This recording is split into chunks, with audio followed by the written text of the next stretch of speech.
I put away all my stuff actually yesterday. It's funny you say that. Wait a minute. Do we have I have one. I don't have one now. It's just a remake of that flyer that we had. That's all. I'll take one anyway. It's only for us. It's not up.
There's Kobe. Give him a second to get up here. There's like two in there. You never had to deal with a Belichick in his life. If you're not 10 minutes early, you're late.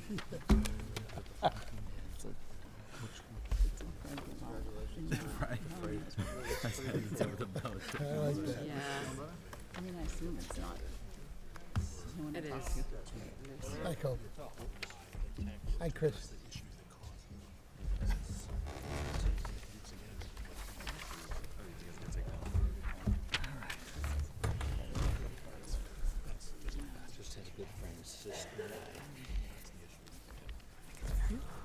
Cheers there.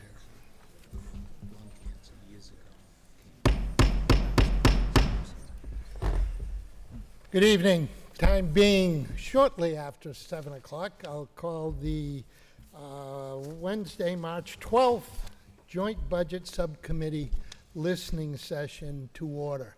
Please pause for a moment of silence.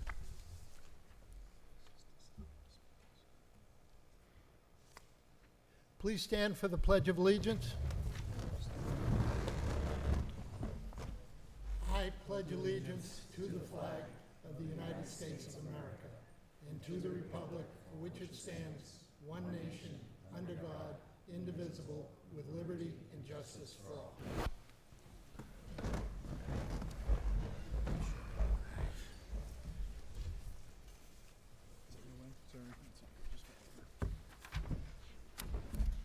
All citizens are welcome to attend public meetings in person, to view the live meeting remotely. Citizens are encouraged to watch the live stream on the Franklin Town Hall TV YouTube channel or the live broadcast on Comcast Channel 9 and Verizon Channel 29.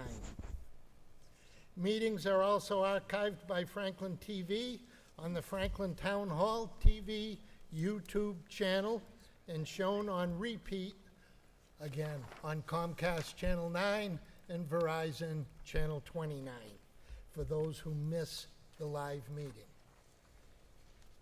Good evening, folks, and thank you all for coming out this evening. For those of you who have been to more than one of these listening sessions, thank you for your continued involvement.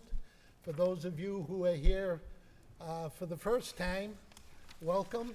And this is the 6th of 6 listening sessions that we've had over the last 6 weeks.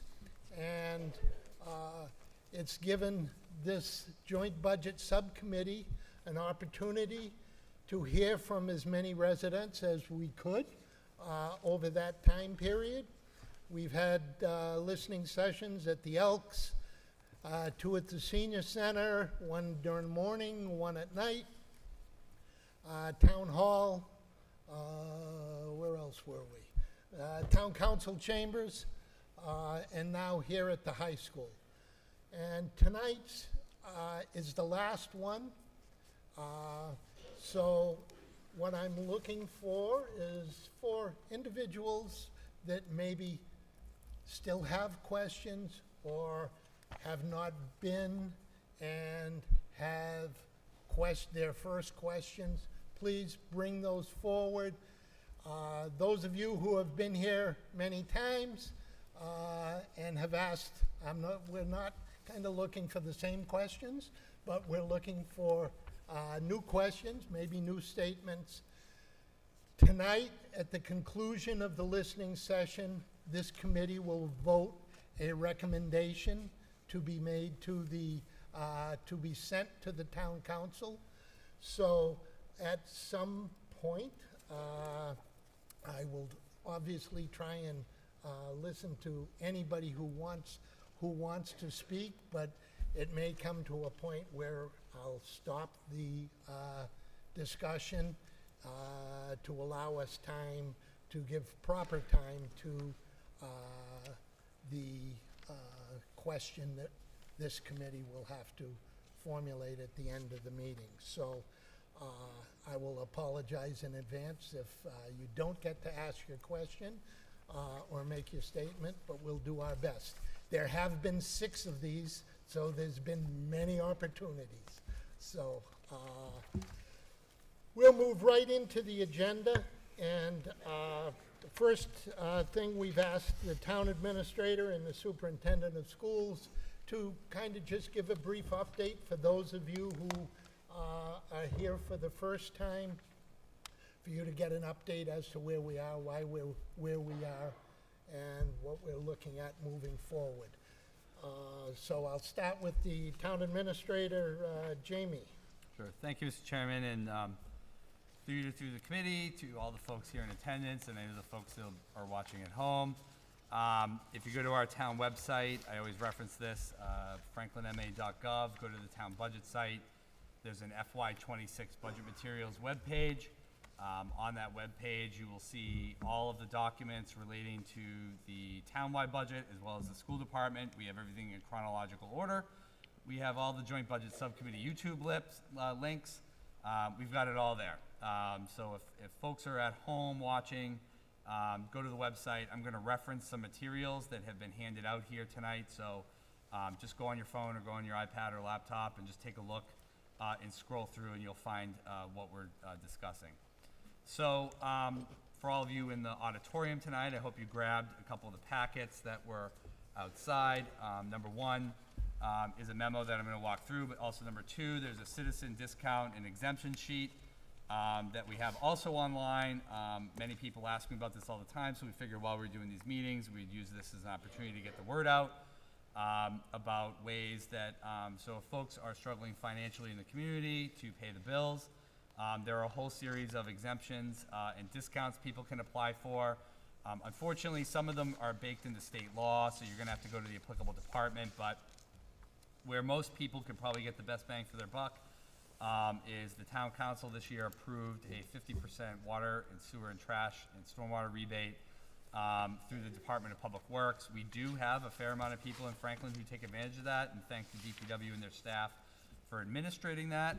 So folks should really take advantage of this. All of the contact information for all the departments is here. A lot of the things that are the most, that provide the most savings at the DPW, also through our Board of Assessors. So if folks want to give them a call, that's there. Also, hopefully everybody in attendance tonight got a copy of the latest budget model. I'm not going to go through every page. I would just say that the first several pages of this are kind of a little bit of a brief history through the budget process to date. Also some factoids that are important contextually going into this budget for FY26. Most notably, just a reminder that last year after the failed override last June, myself and the superintendent, school committee, and the council all moved about 1.12 million worth of municipal cuts to the school department to preserve some jobs. Also, about 13 positions that is, and then also we used just over 3 million in one-time revenue to patch the current FY25 budget for this current fiscal year. And why is that important? That is really important because we already knew as of last June and July, moving into FY26, that the community was going to be at least $3 million in deficit going into this fiscal year. So that's kind of got some, there's some points here, but what I want to do is try to move to, well, the last thing I'll say is the first several pages also, for those of you who have followed along since September, thank you, God bless you, that you've heard me speak about this a million times and heard everybody else, but since September, the superintendent and I have tried to make sure that we have been as transparent and as thoughtful and provide as much information as possible to all of you. Some of it may seem not interesting to some folks, and that's okay. But we have tried, as we started in September, we have been exceptionally transparent and straightforward about every single line item in the budget and what has changed. And so if you go back to September, October, November, December, January, February, and now March, several of these pages itemize out some line items of where money was moved around. Why was that important? Because things like the Norfolk County pension assessment was voted on by the county. We had firmer healthcare numbers as the budget year evolves. And the reason why we did that is we wanted to show the community from start to finish what we go through as a staff every year. The budget is a 24/7, 365 exercise. It never stops. But we've tried to summarize that and be very clear and transparent with everybody as to how the budget process evolves. So the latest model that is out there that we've put out shows a $3.862 million structural deficit. I've laid out in the budget model all of the assumptions associated with that to be very clear with everybody as to what goes into that budget deficit. And as you can see in here, you know, by and large, knowing that you're already $3 million in deficit coming into the next fiscal year, given everything that's going on with collective bargaining, health insurance, pension assessments, demand for service, inflation, all of those factors and many more, given those factors, to sit here today at a $3.8 million deficit is actually, we're in a very good position. It doesn't feel that way because of the conversations we're having, but by and large, that's a really good position to be in. And I give a tremendous amount of credit to our town departments, as well as all the elected officials, this committee, and certainly the school committee and the superintendent for their work on redistricting, which I know Lucas will probably talk to in a few minutes. And so moving into this budget season, if you look at a lot of some of the other communities, even around Franklin in eastern Massachusetts, you're seeing a lot of news articles in many communities about the conversations around structural budget deficits and overrides. Natick, for example, on March 25th is having a $7 million override. The town of Easton is looking at a $7 million override and greater than $7 million.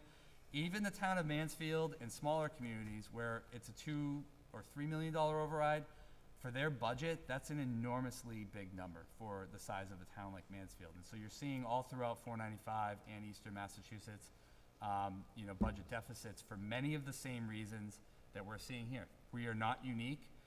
This is not from a lack of accountability or management of what we do. While I have the mic, we are a AAA bond-rated community, one of the top 25% in Massachusetts. And in May, our auditors will present our audit again for the last year. All of our audits are online. You know, we've gone several years in our auditing process of not having any management recommendations for improvement. That is outstanding. I'm not sitting up here just to spike the football. I'm saying it genuinely and saying that really we do a fantastic job and our staff do a fantastic job managing the budget.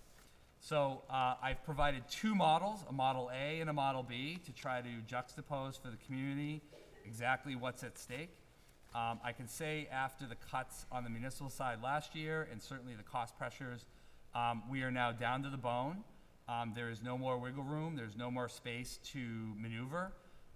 We are down to that place where the only place to go are cuts that are going to have very noticeable, severe impacts on the quality of public services in Franklin. And some of those services involve not only schools, but certainly public safety, public works, which I consider public safety, library and senior center, and a variety of other departments. So I'm not going to walk through the entire piece. All of it's here written out. Hopefully people do take the time to read the 13 or so pages. I'm going to kind of go to the end of the, I'm going to go to about, let's see here, I'm going to go down to page 10 and 11 of the memo, which is really kind of what I've heard from a lot of people is really what people are interested in. What are the summary of increases that taxpayers are going to see this year, and what are the kind of cuts that we're going to see? So if you go to page 10, you'll notice on there the Tri-County Vocational School Project Assessment is about to start. That will hit the tax rolls this year. It'll cost about, based on the average family household in town, about $120. That's based on a $679,000 assessed home.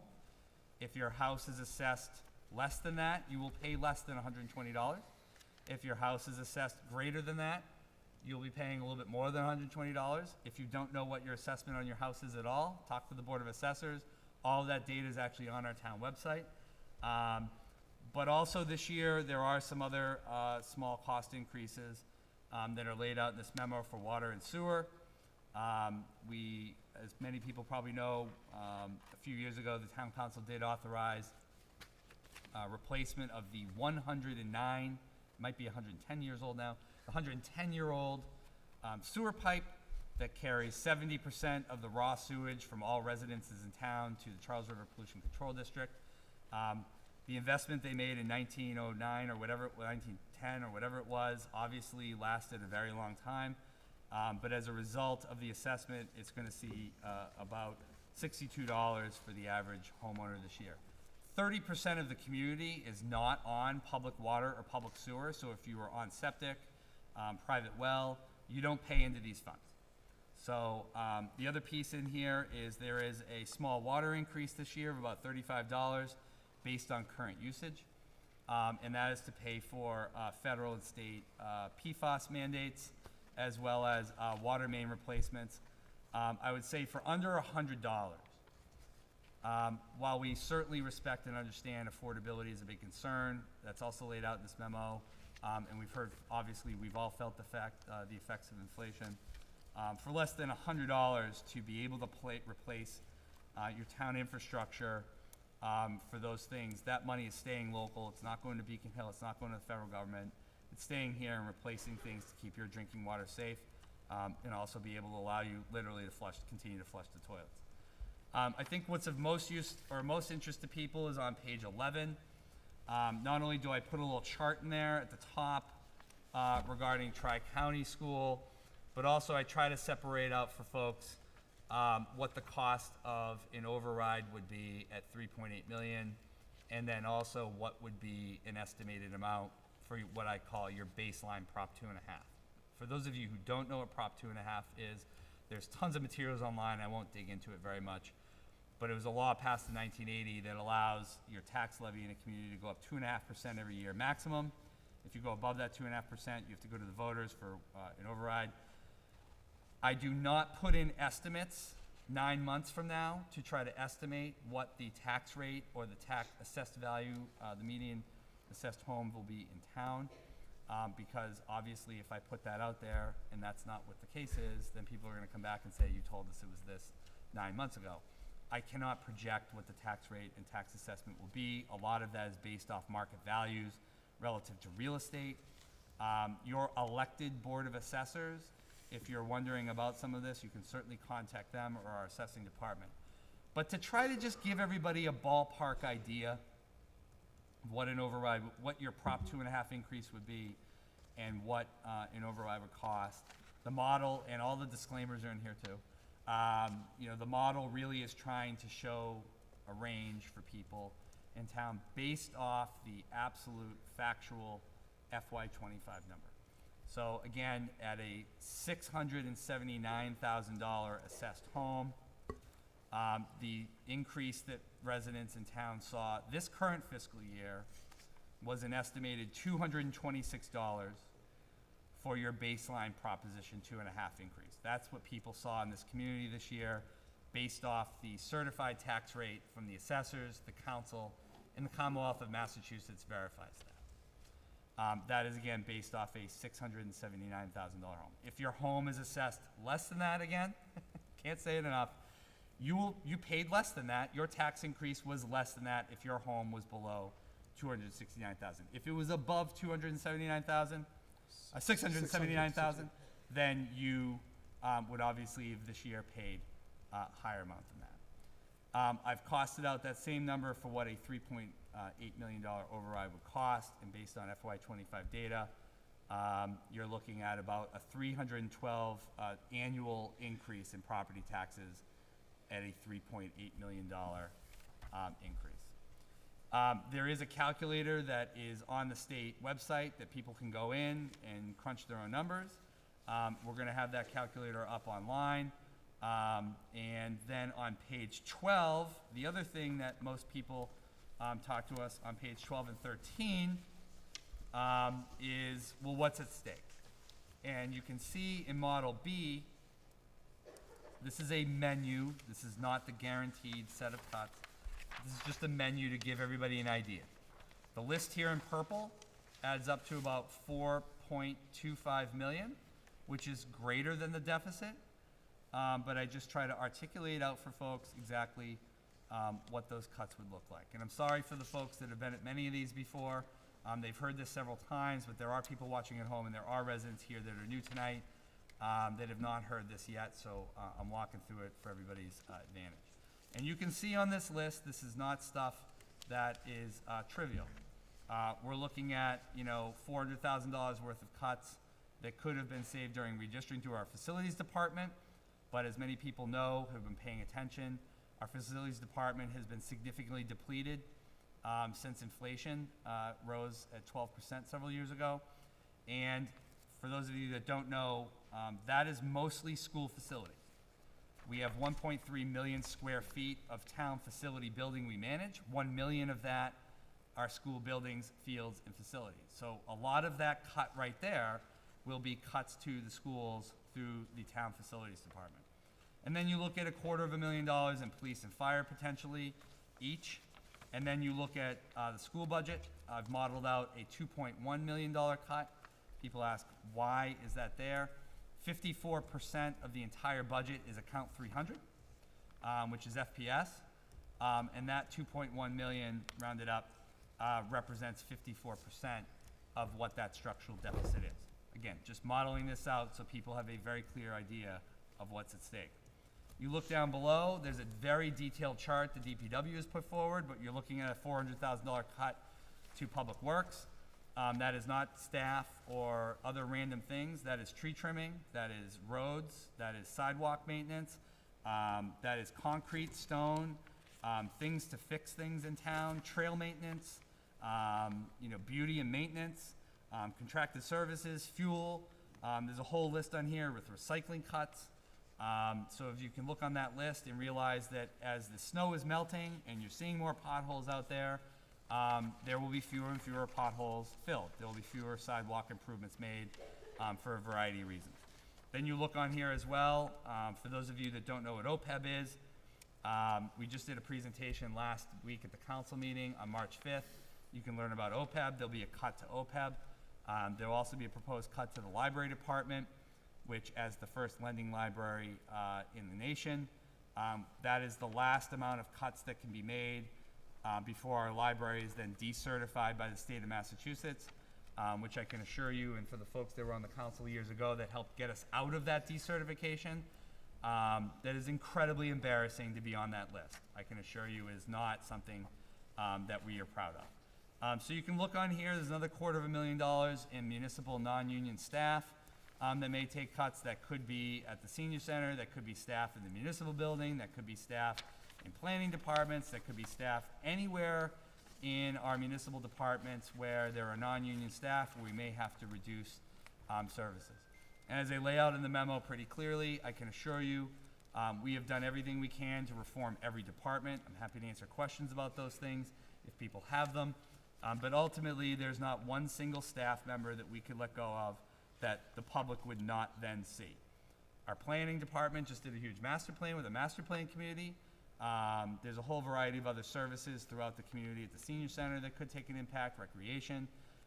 There's a lot of different departments that may be on the chopping block if somehow we're not able to provide the resources to provide the deficit. So, and then lastly, on the last page, I would point to the Board of Assessors this year gave us a historical, back to 1998, they gave us a historical list of what baseline Prop 2.5 increases have been in town. And as you can see, even up the last several years, some years were $200 bucks.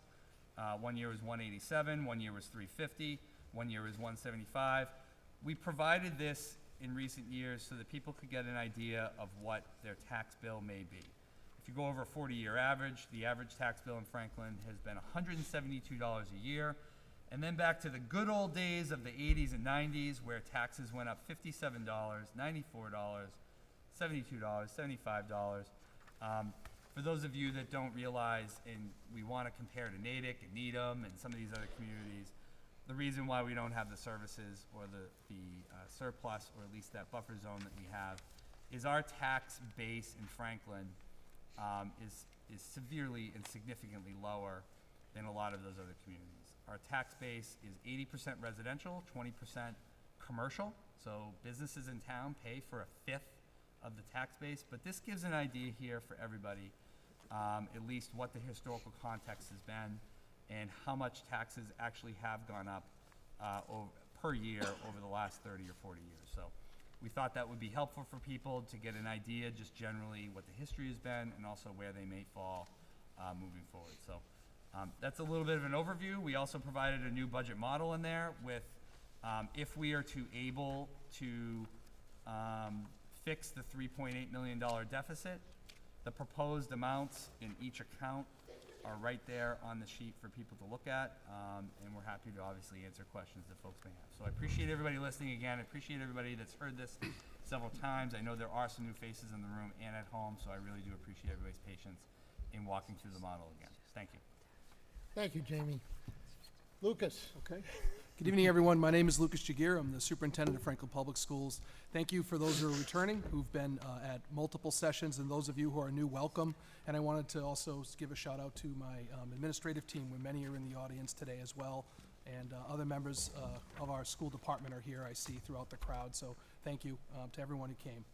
Just to kind of overlay what Jamie talked about, I'll speak specifically to the schools. So our budget represents a 3.1% increase to the operational part, and then 0.68 of it is for health insurance. So when you bring that together, our budget represents investments in preserving the class sizes that we have within the school system.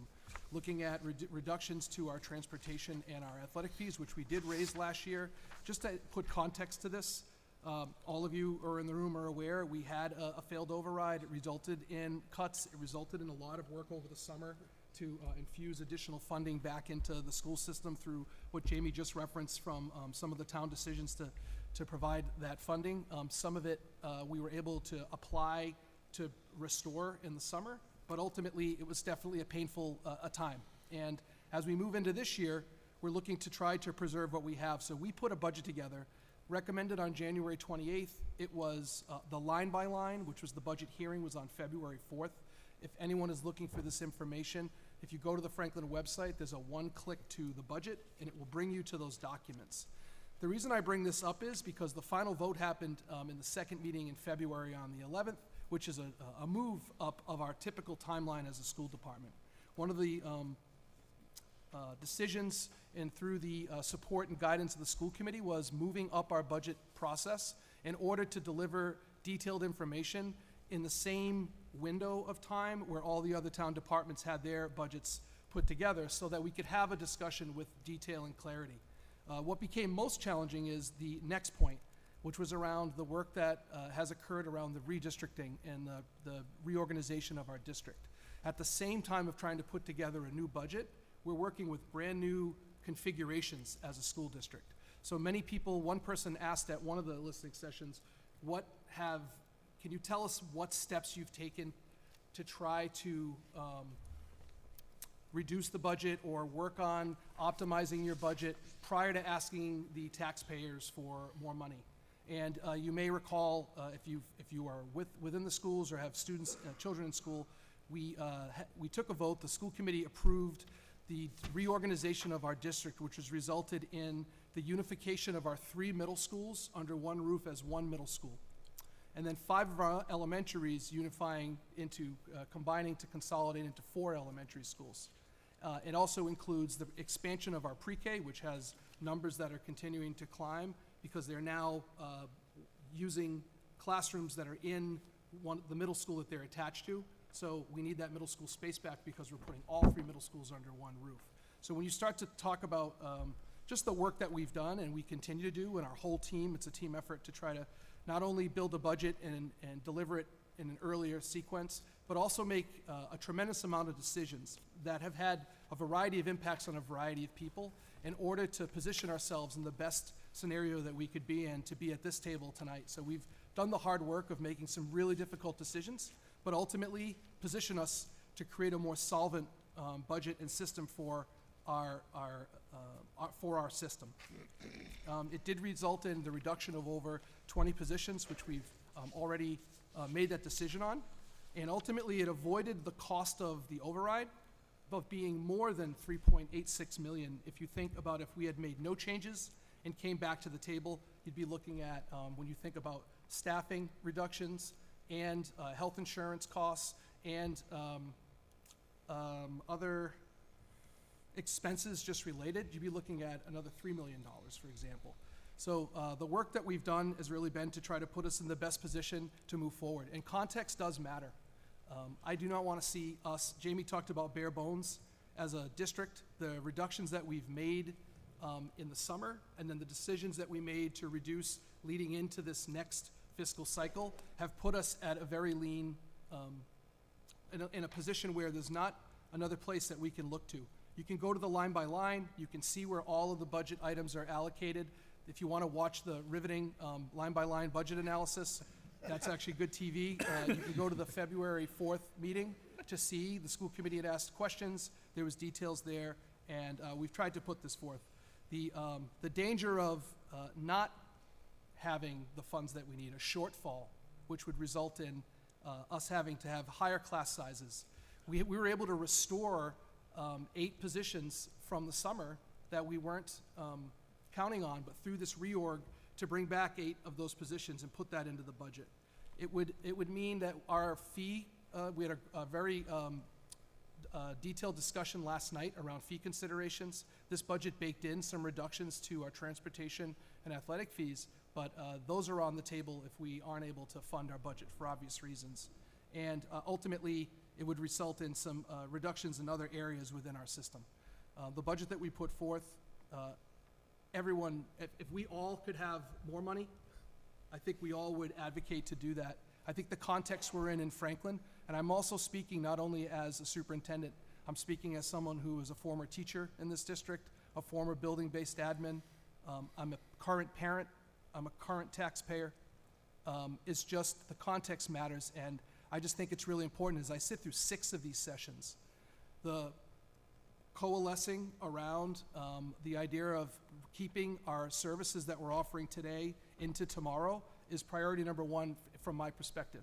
And I feel as though the idea of supporting a budget number that I know will be discussed later, Chairman Mercer, the idea of a win for this community to stabilize so we don't have to go through a summer of cuts is the number 1 priority as I look throughout the audience.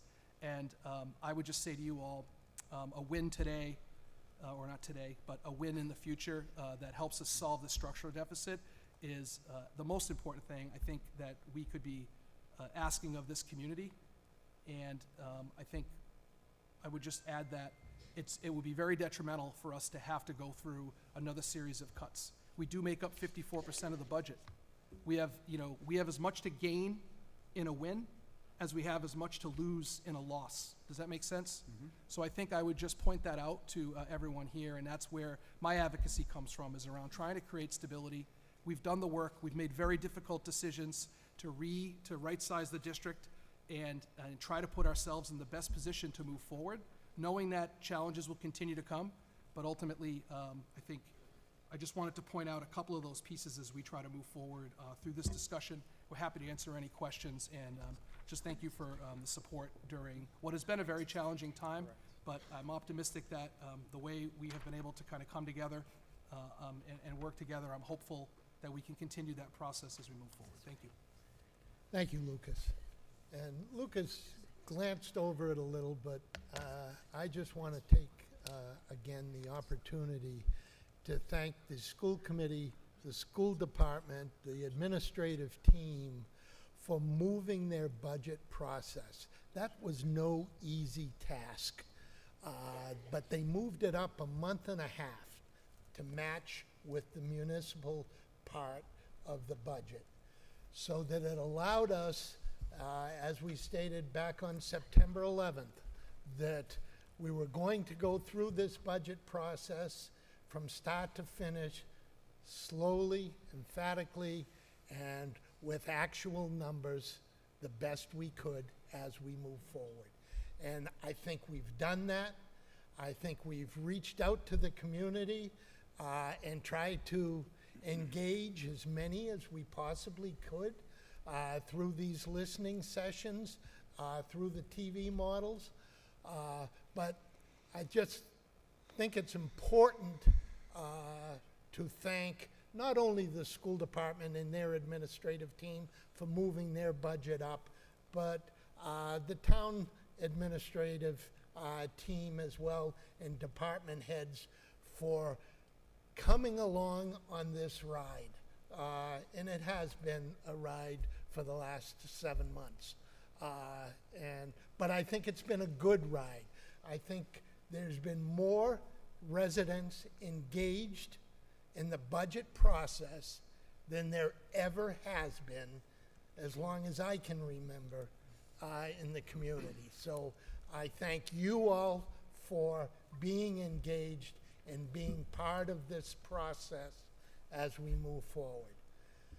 So with that, again, this is the last of the listening sessions. We're here to listen. So I've said it at every session. I know it's hard to be the first one, but I'm going to look out to the residents here at the auditorium and see who's willing to come forward first with a question or a comment.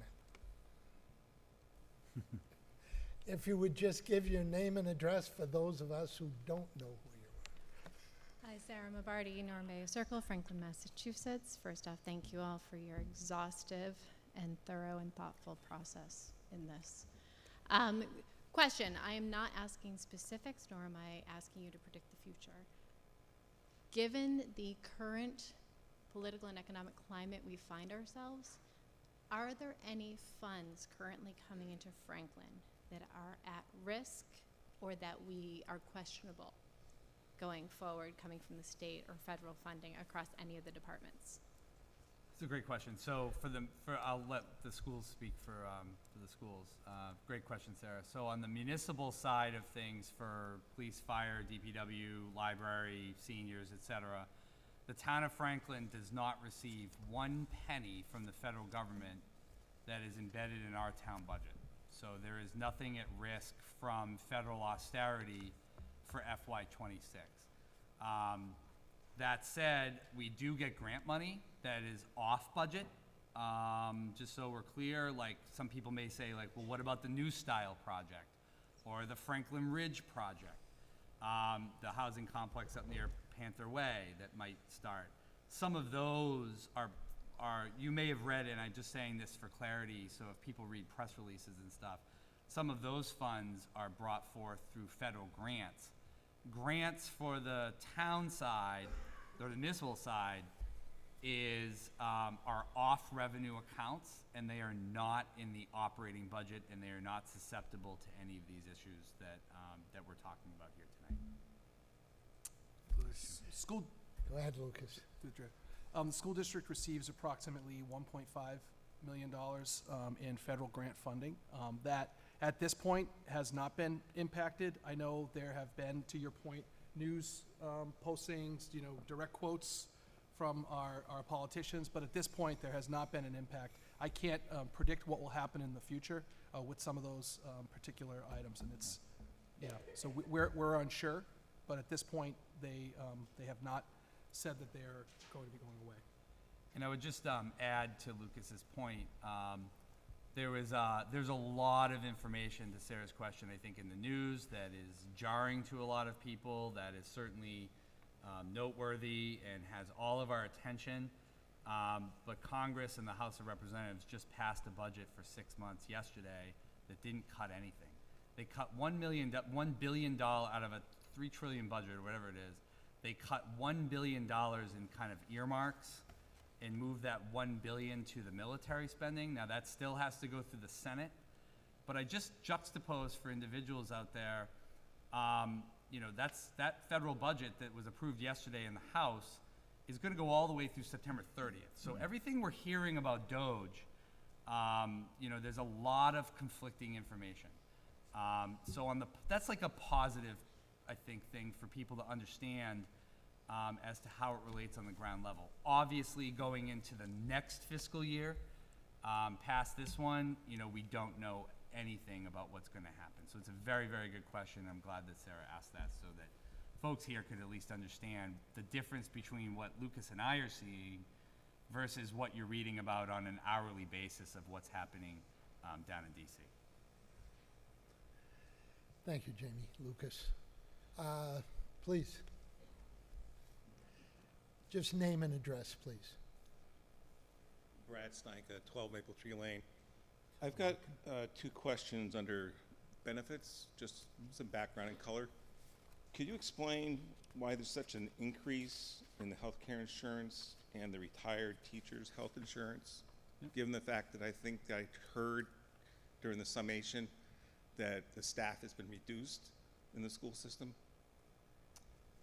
I don't recall any comments about staff being reduced, but I will say the main cost in the benefits budget is what we're seeing around all of Massachusetts. Most around Massachusetts, the average healthcare increase for private sector and public sector is around 15%. Our retired teachers, the cost of that health insurance is actually within the municipal side of the budget in that budget line item. The health insurance that's only in the school budget is just for active teachers. And most of our retired teachers are in the Group Insurance Commission, which is called the GIC, which is the state insurance commission. There's about 500,000 residents in Massachusetts that are in the GIC. I won't go into a long historical piece because this isn't the place for it, but the town accepted some 15 years ago when the state allowed for, and they still allow, for municipalities or sectors of public municipal employees, they allow an opt-in provision to the GIC. Our retired teachers for Franklin are in that account. That is a rate that was just set a few weeks ago, which is a very good example, Brad, of we can't project that cost in September, October, November, or December.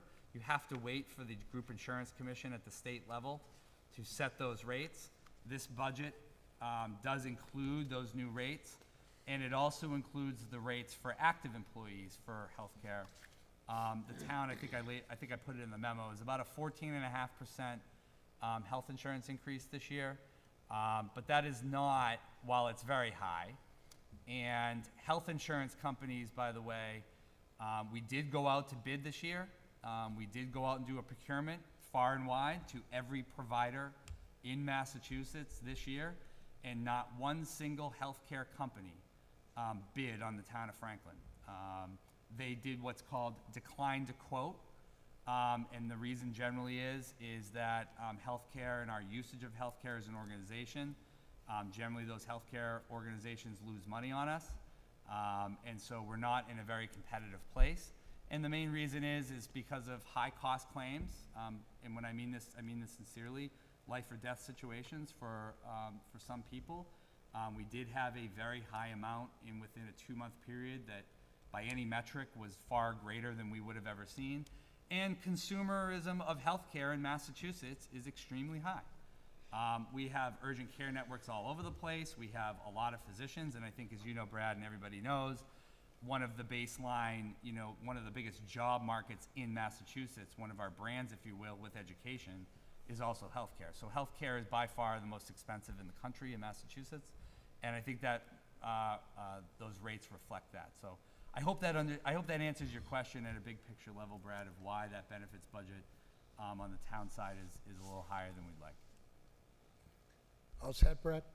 Can I clarify something there? Because I think his question, the reductions you're talking about are in the school. So the school carries their own benefits. So presumably, your benefits that are up 3 point something would be much, much higher had those Correct. cuts not been made. Correct, so if the question was school, when you directed it at Jamie, I thought you meant the town side, so we do carry our own health insurance. Because of the reductions that I referenced earlier in my opening, we've looked at, it's about 500,000 of the health insurance that costs associated with over 20 employees is the savings, and that's baked into the number for our allocation that's in the document that you have in your hand. So the retired teacher's healthcare is not. That's Yeah, in the active town. teachers are with school, retired are with town. That's correct. It's a good question.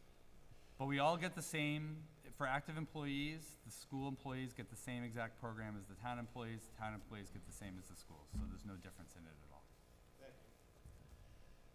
Okay. Please. Just name and address, please. Sure. Adrienne Stickney, 18 High Street.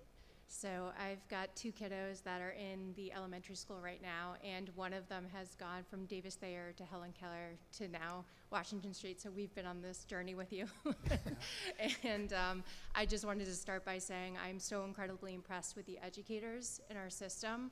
I feel very passionately that we need to keep the talent that we have here, because I see, especially as a parent with a kid on an IEP, just how much good these educators are doing, and I know that we've all been kind of, cognizant of that, but I really want to, again, stress how incredibly important it is to some of the parents here.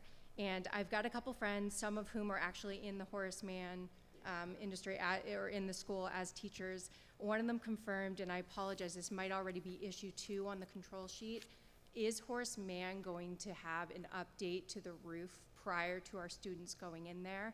Is the first part of my question, knowing that we're seeing some leaking in hallways currently, and knowing that we're going to be putting a large influx of students in there. Is that something that will be fixed before our kids go in for this redistricting? And then the second thing being, knowing that we made the cuts as much as we could, right, to keep everyone going in the right direction on our budget, if that means that we're only going to have 2 assistant principals in the middle school, that's 2 assistant principals for over 1,000 students. And I apologize if I missed this in the previous meeting, but what's the address for that long term? Because that would be some concerns. I can answer both. So the first is the roof project won't be completed to start the school year. Okay. So the leaks that, I'm not sure, familiar specifically with the leaks. I can check in with the admin team on that piece, but I know that that is, that's been forecasted in future projects. Just, I know with the priority being to kind of shore up the budget for our structural deficit. The second piece is, I want to be careful here. I did share and communicate out with all middle school staff today some of those changes. What I will say in a general sense, without getting into too much specifics, is around the idea of when we built this and we looked at all types of roles that we have. So when we talk about class size for teachers, we looked across the board and said, okay, if we stay within the range of 20 to 24, for example, how many teachers do you need per grade at each of the schools? We've put up those slides, you've seen that. Yeah. When I look across our elementary, our middle, and our high school, right now our elementaries are approximately 500 students. They have an assistant principal assigned for the 500 students with the principal. The high school has approximately 1,500 students. They have 3 assistant principals that work directly with students as a ratio. with a principal and then associate principal. At the middle school, we have approximately 1,000 students, which puts 2 assistant principals. In addition to that, through some of the reallocation of resources, we started to look at, and when I zoom out, it's a change from what we've experienced. However, I know, having been a middle school administrator for many years and a teacher, and now in the roles that I've had as assistant superintendent and superintendent, the needs at the middle school, there's a balance of looking to redistribute some of the responsibilities. We were able to add in curriculum leadership in the form of department heads for the school. We're able to look at instituting other types of positions, that reallocating some of those resources and saying, if it existed like this, what are the needs within the school system? So I just wanted to point out a bit of the parity of assistant principals across levels, and then also look at the other types of supports. Preserving all of our counseling support across the 3 middle schools into one was another decision that we made in an effort to try to look at what are the needs within the student body. So I recognize the change that's happening. I'm in a position of trying to lead and make some difficult decisions that I know aren't popular with everybody, but ultimately look at from a wide scope and try to look at pre-K through 12 and how are we organized as a And if I'm hearing you correctly, then that means that even though the titles aren't the same, we still have the same amount of support needed for the students. We've added support, yes, we've Okay. added support in other areas, so. Yeah.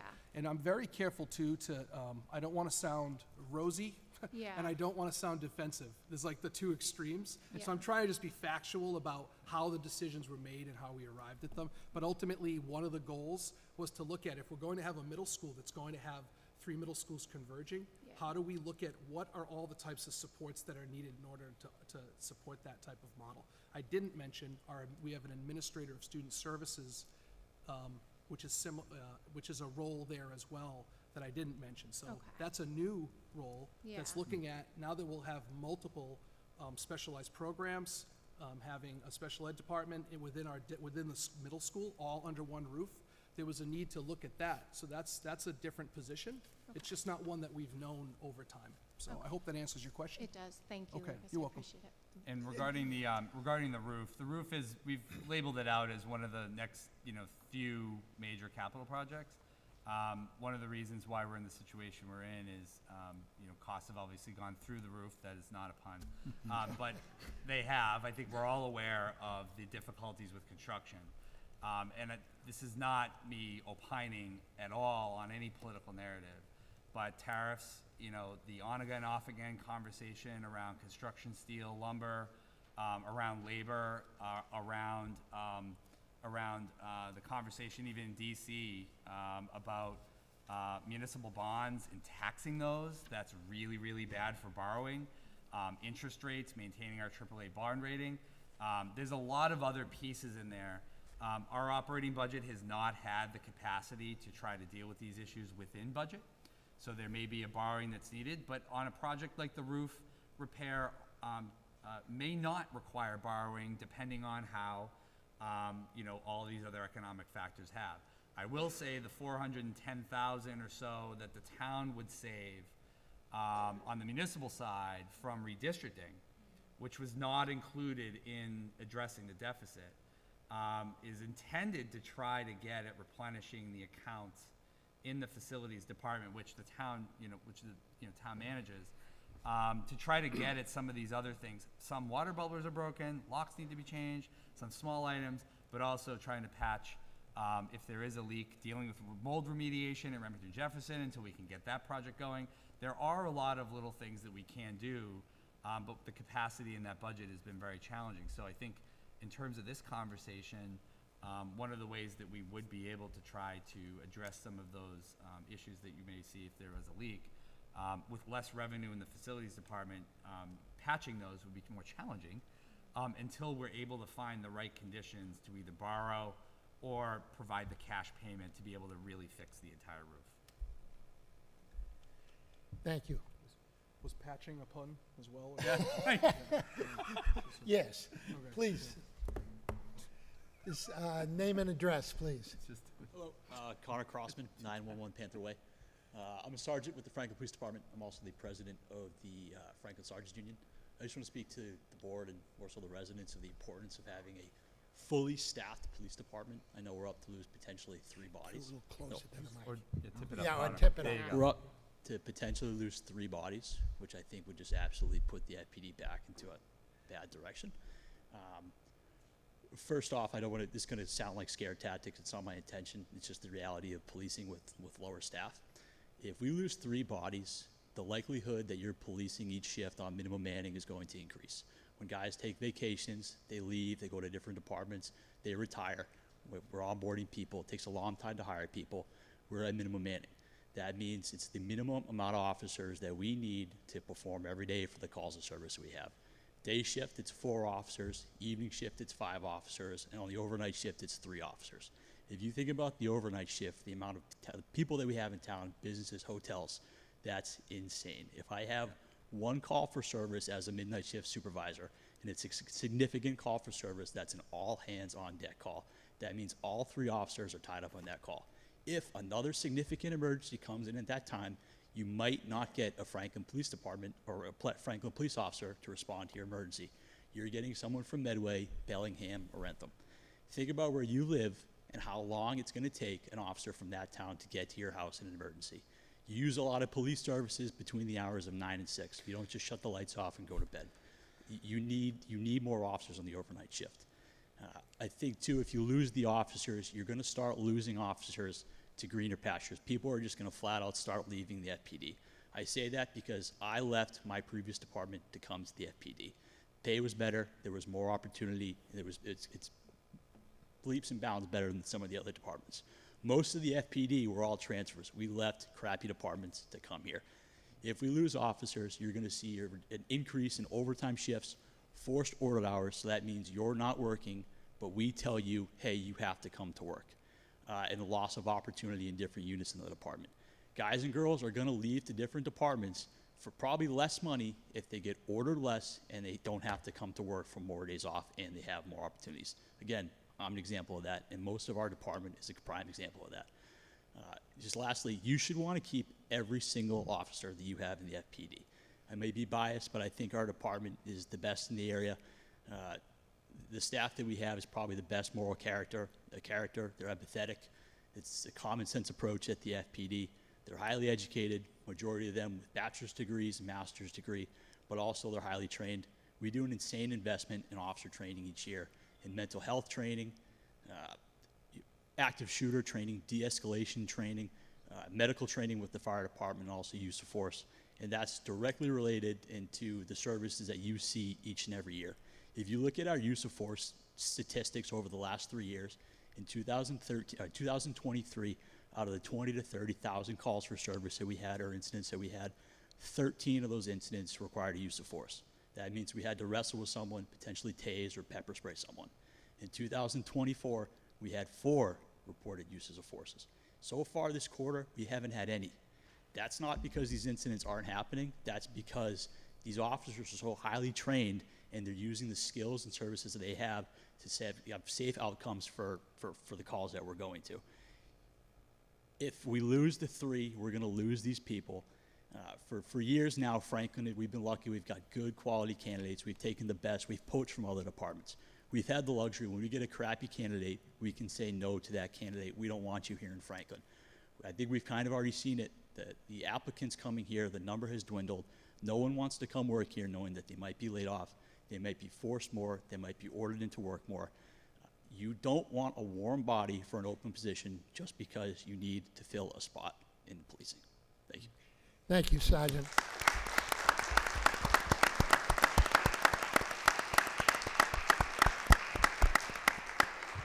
And we agree, we do have the best police department around. Please, name and address, please. Hello, my name's Christine Anderson. I live at 5 Peters Lane. And I just wanted to take a minute to thank you all for these listening sessions. I have been following the budget closely, but primarily related to the schools, since 2020. So having the opportunity to, I started listening to the Finance Committee about 2 years ago. So I feel like I've been an educated member of the public, but listening to people these past 5 listening sessions, new face here, but I've been following along online, has been really eye-opening. The matter of affordability, I think, is absolutely something that has to be considered. And Saturday's listening session, it definitely seems as if the team has been leaning towards trying to fill the structural deficit, which I can understand with the affordability. But, you know, we just heard from the gentleman here, I think both of your opening comments, at this point, we're all down to bare bones. Like, all of the departments, the library, everybody is down to bare bones. So if the team tonight votes to just say, listen, the 3.9 rounded is what we can do, would this committee stay as a committee in order to think about what happens next? Like, how do we, in this atmosphere with rising costs, with costs that are out of our control in some certain circumstances, how do we plan ahead? Because I just don't know, with the revenue projections that I see, if we just fill that 3.9, next year there's a good chance we're back in this position. Jamie. I would say yes, and I would say yes for many reasons. I think my hope is, and thank you so much for watching all these meetings, my hope is that, you know, a lot of communities, you know, have, you know, either through its finance committee or a committee like this, I think they're changing, obviously, post-COVID too. The models, I think if this is successful, my argument and recommendation would be to stay the course. One, even if there wasn't federal austerity coming, I would say stay the course. You want to continue to portray and stay ahead of what, and I think as the superintendent said, and I agree, as someone who is in the unenviable position at times to try to do a budget for the schools as well, which most of my colleagues do not have that as town managers, you know, I've had to say some unpopular things through the years, right? Because that's my job. But I think this is a moment when I look back at history over 30 years of Franklin, you know, the school redistricting process really, I think in the last year or two, is a moment of pivot for this community that after the massive growth spurt in the 90s, where they built 250 homes a year of occupancy, and now we're seeing 5, maybe 6, 7. You know, we're seeing a big change in the community, right? And I think as we pivot away from the ups and downs of the enormous school enrollment and now plateauing off, I do think it's very important that this committee model stays in perpetuity to monitor really where do we grow from here, where do we go from here financially, what are the needs of the police and fire, as you've probably well known, but for many that, you know, we have 4 more police officers today than we did in 2000, right? Mm-hmm. We've heard about the EMS calls. We know the pressures on public works. We know the demand that's out there. We know that a lot of parents are looking for services at the school district that have changed. It's just a new decade, a new era. But then add on top of that, to Sarah's comment earlier, or question, you know, there's just a lot of misinformation, and there's also potentially a lot of danger coming with the federal austerity moves, because all of that is going to have a huge pressure on the state budget.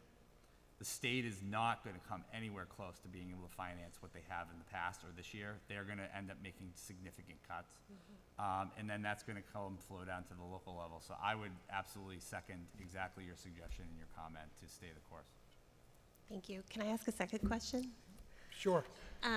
So Jamie, I've sent you some emails in the past that probably, I hope we're always respectful, but definitely, like you said, you're in a tough position, right, where you're trying to budget out. And my question comes to the allocation. I know I've asked this question before, but I haven't figured out a way to ask it correctly. I know when you guys are determining the allocation, it's based upon a level service budget in terms of what each department needs.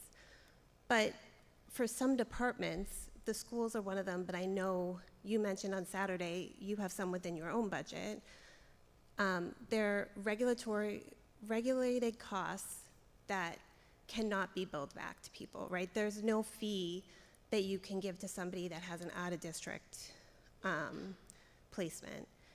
And so the question I have is, has there been any discussion about relooking about or re-examining how that allocation occurs.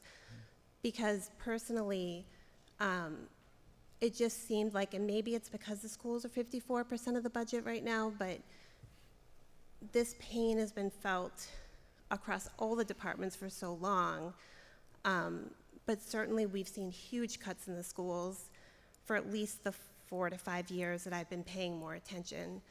And I'm just curious if there would be a way to take a look across all departments for those fees that are mandated and essentially rebase your allocation, assuming that this override goes through, and therefore you're kind of at a level service now. Is that anything that could be considered for the future?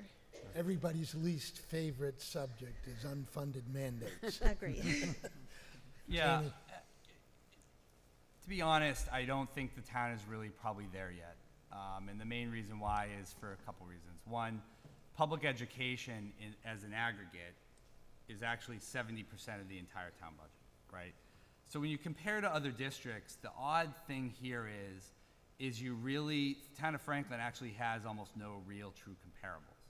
And that's just our form of government. That is the groundwork that's been laid here over years prior to me, prior to Lucas, prior to some of the counselors and school committee members.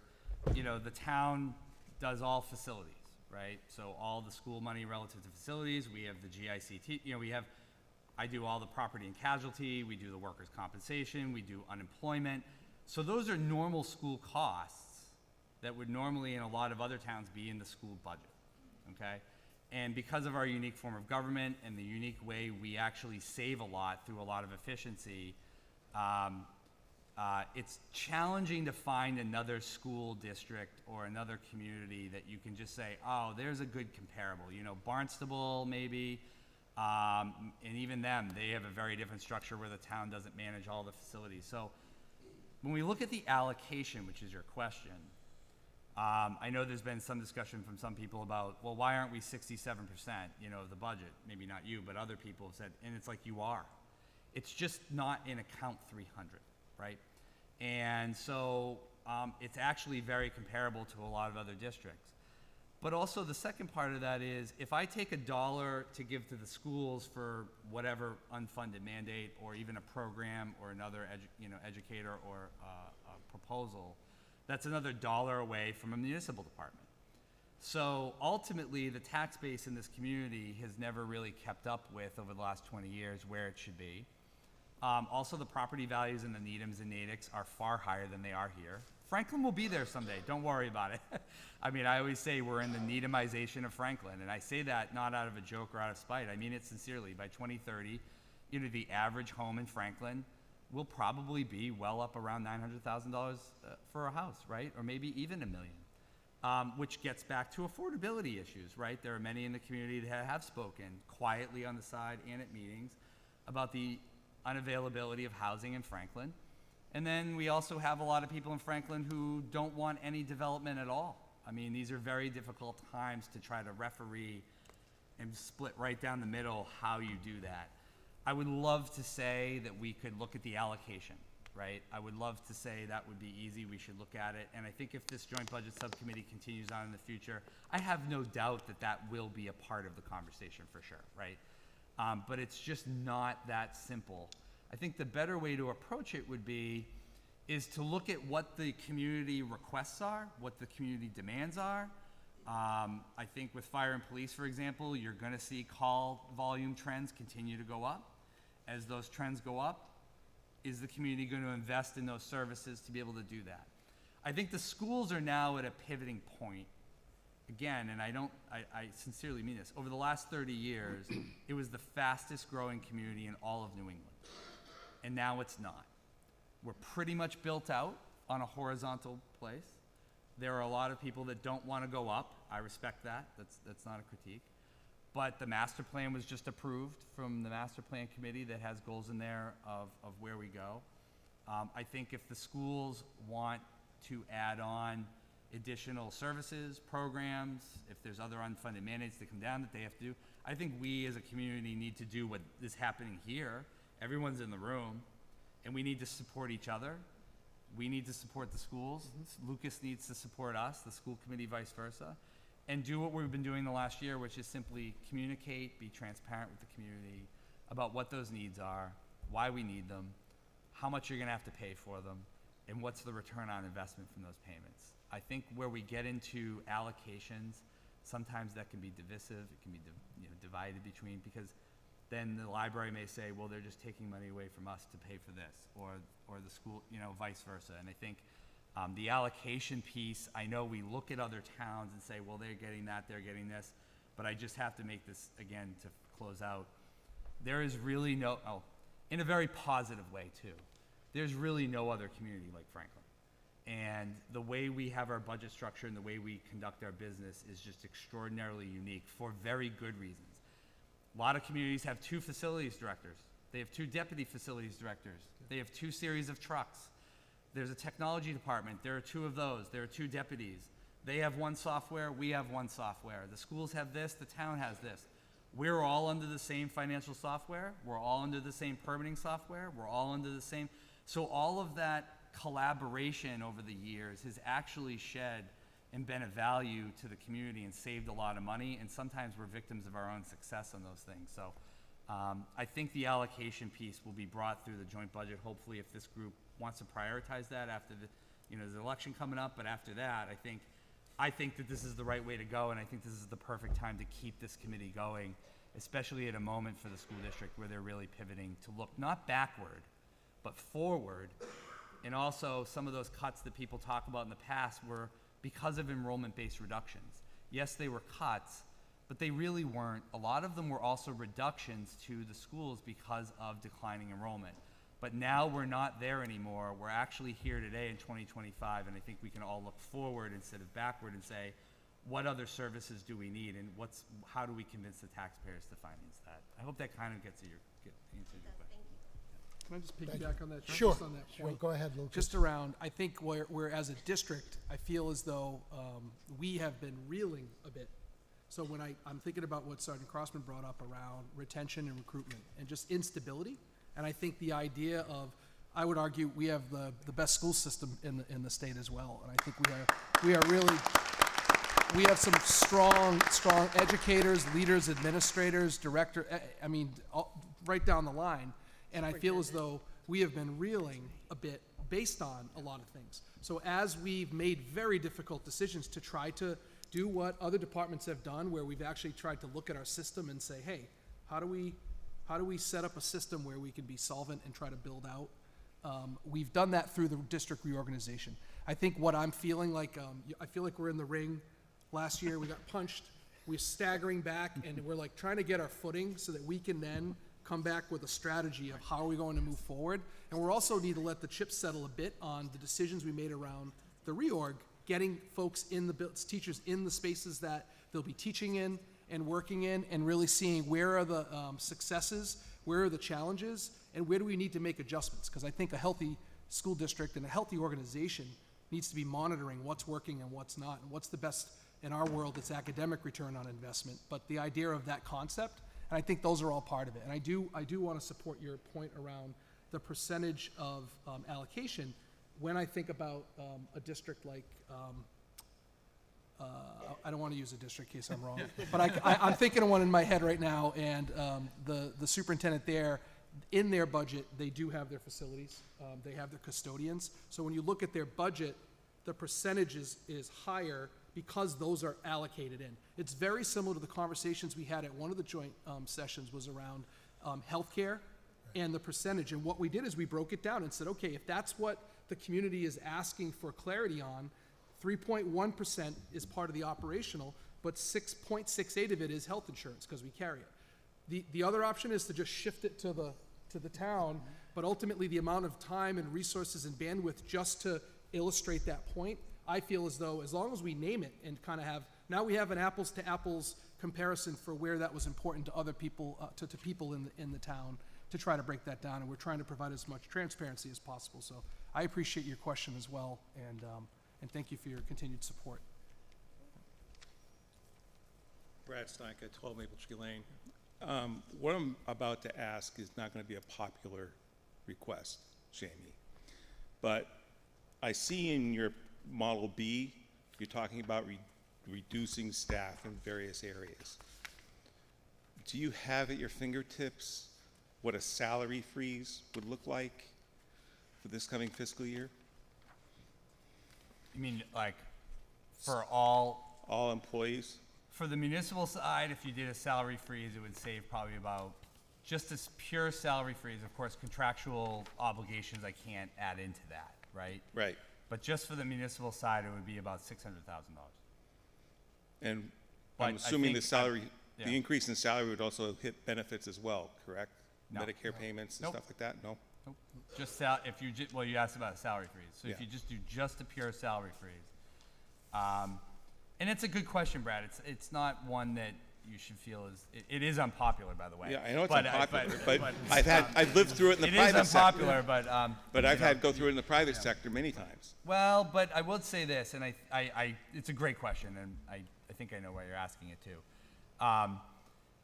So on the town side, the 600,000, again, that doesn't include other contractual agreements that we would have through steps or something like that. If a new employee gets to a step 2 at the DPW, we already have that contract signed, so that's already something I couldn't freeze without going back to the table to negotiate that, right? So I'm just answering the question based on, so if it was just a salary freeze and you did nothing, I think, though, what you get for that 600,000 is the entire antithesis to what Sergeant Crossman pointed out a minute ago, and I think where I'm sure the superintendent will go when he answers this if he does. Morale killer, looking for other place, lack of stability, lack of recruitment and retention. You know, let me just finish. We're in an environment where public service in general is not exactly number one on everybody's lists. It's a tough job these days. It's a heck of a lot tougher than when my parents did it. You know, a generation ago, you had a line out the door for almost every position. I think the police can speak to the police and fire, and I know teachers are in the same boat. The lack of people that want to go into that field is at an all-time low. We've done a lot of creative things on our side to try to shuffle things around and do reforms with public works employees. You know, in a labor market like us, a guy comes in, they're making $27 an hour here. 4 months later, they get $32 an hour, you know, at a private company. You know, you can't blame someone for leaving. I think Sergeant Crossman just spoke to this. I think the story that he pointed out about why people wanted to come here versus other communities, and I think the same story is something we've heard from the educator side of the coin for many years. I think even some of the questions that just came up relate to that. Also, I would just lastly say, you know, we are in a collective bargaining year, and with the teachers union, police, sergeants, fire, library, custodial, trades, public works. So 8 of the largest unions, which probably represent, you know, 85% of our workforce, are now in a collective bargaining situation.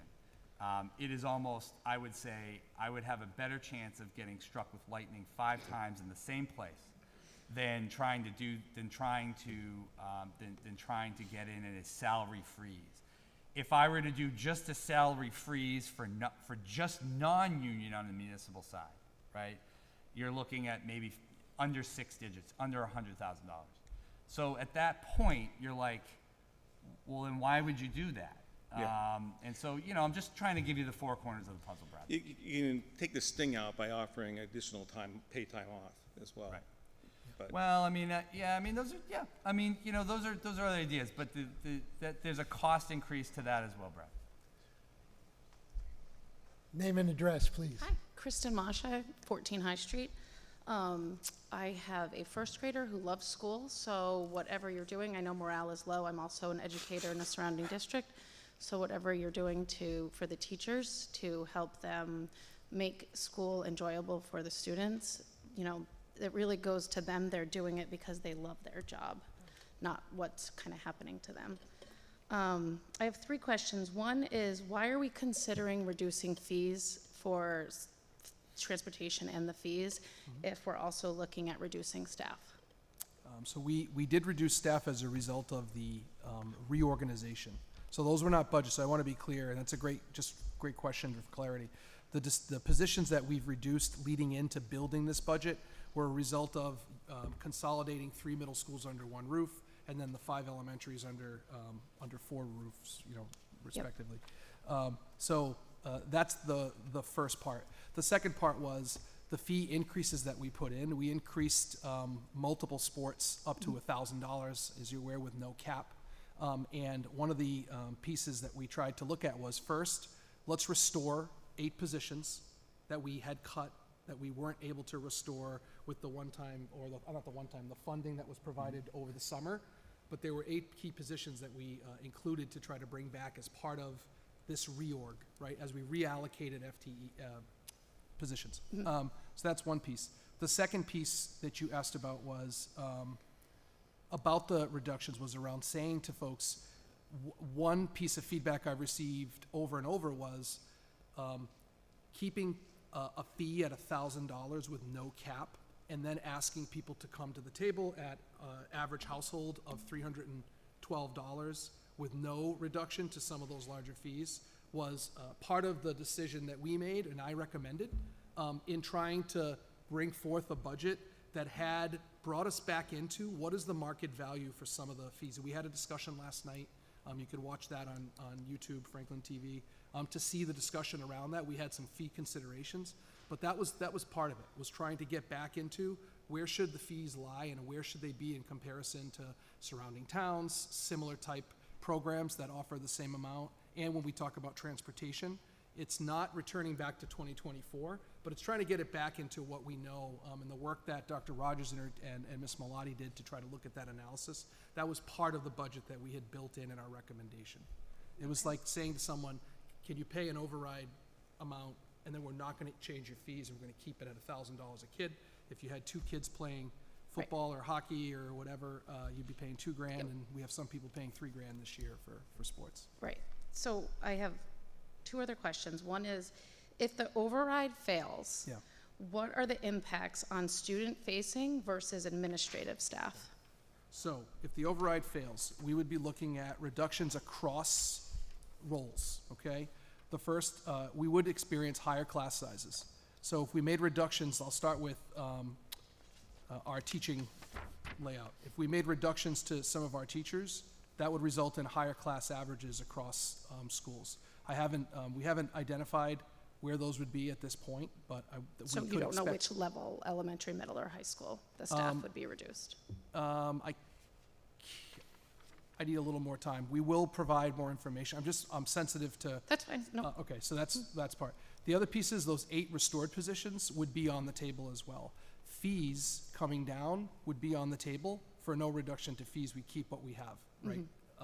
The other piece would be looking at transportation fees as well, and then also looking at some of the reclassified positions where we've added support. The question that came up earlier around administration and some of those, we'd be looking across the board at some of those other roles to see where we would have to make reductions. So it would be a tremendous impact. We really put our foot forward to try to put forth a budget that reset, if you will, our foundation to try to lead in. We made forced cuts in the spring that were really hard within the system we are currently working in. And we tried to build a system now that puts us, because my thought is trying to get, and I'll use Sergeant Crossman, I don't mean to pick on you, but the idea of stability within our town, to me, is I would love to go through a year where we did not have to make so many cuts. What we had to do over the summer, and then some of that one-time money went to funding our guidance counselors to meet with students again because we weren't offering all the same courses. We had to rebuild the schedule. So I'd like to think that the idea is to try to stabilize, and then obviously we need to continue to work forward. And I agree with the recommendation of continuing in some capacity or some form or fashion a group of representative folks and bodies from some of our work to just keep at this, because it's not just done today or this spring. If I may, very quickly. Sure. I feel like one of the other big questions that was kind of tucked in there was the administrative load and really how much can be saved there. We actually had this as a presentation 3 months ago, give or take. and we actually have a significantly lower administrative staff compared to the size of the district if you look at it against the average for the state. So we don't have that same kind of flexibility. There's not a whole lot sitting over there that we could cut out of, where we're already sitting kind of right on that minimum of what we can do with the people that, the maximum of what we can do with the people that we have, the minimum of what more we could find that's not student facing. We already run very lean on that side of things, but I think that felt like that was an important part of that question as well. Thank But you. yeah, there's I not a missed whole that. lot Thank left. you, Paul. Yeah, no worries. Because the students are Okay. why we do our job. Right. If the override passes, can you provide us with some examples of how the money would be used at the elementary level, at the middle school level, and at the high school level? Yes. That's my last question. Thank you. You want to do it now? Yeah. All right. I was going to say we're building out information, so I'm making notes as you've talked. But I mentioned earlier it would preserve our class sizes across K through 12. We would look to carry forth our school adjustment, our school counseling model that we have today, carrying that forth. It would include restoring the 8 positions which we can outline and name. Yep. Some of the other positions, preserving not only that, but our academic supports that are in place. And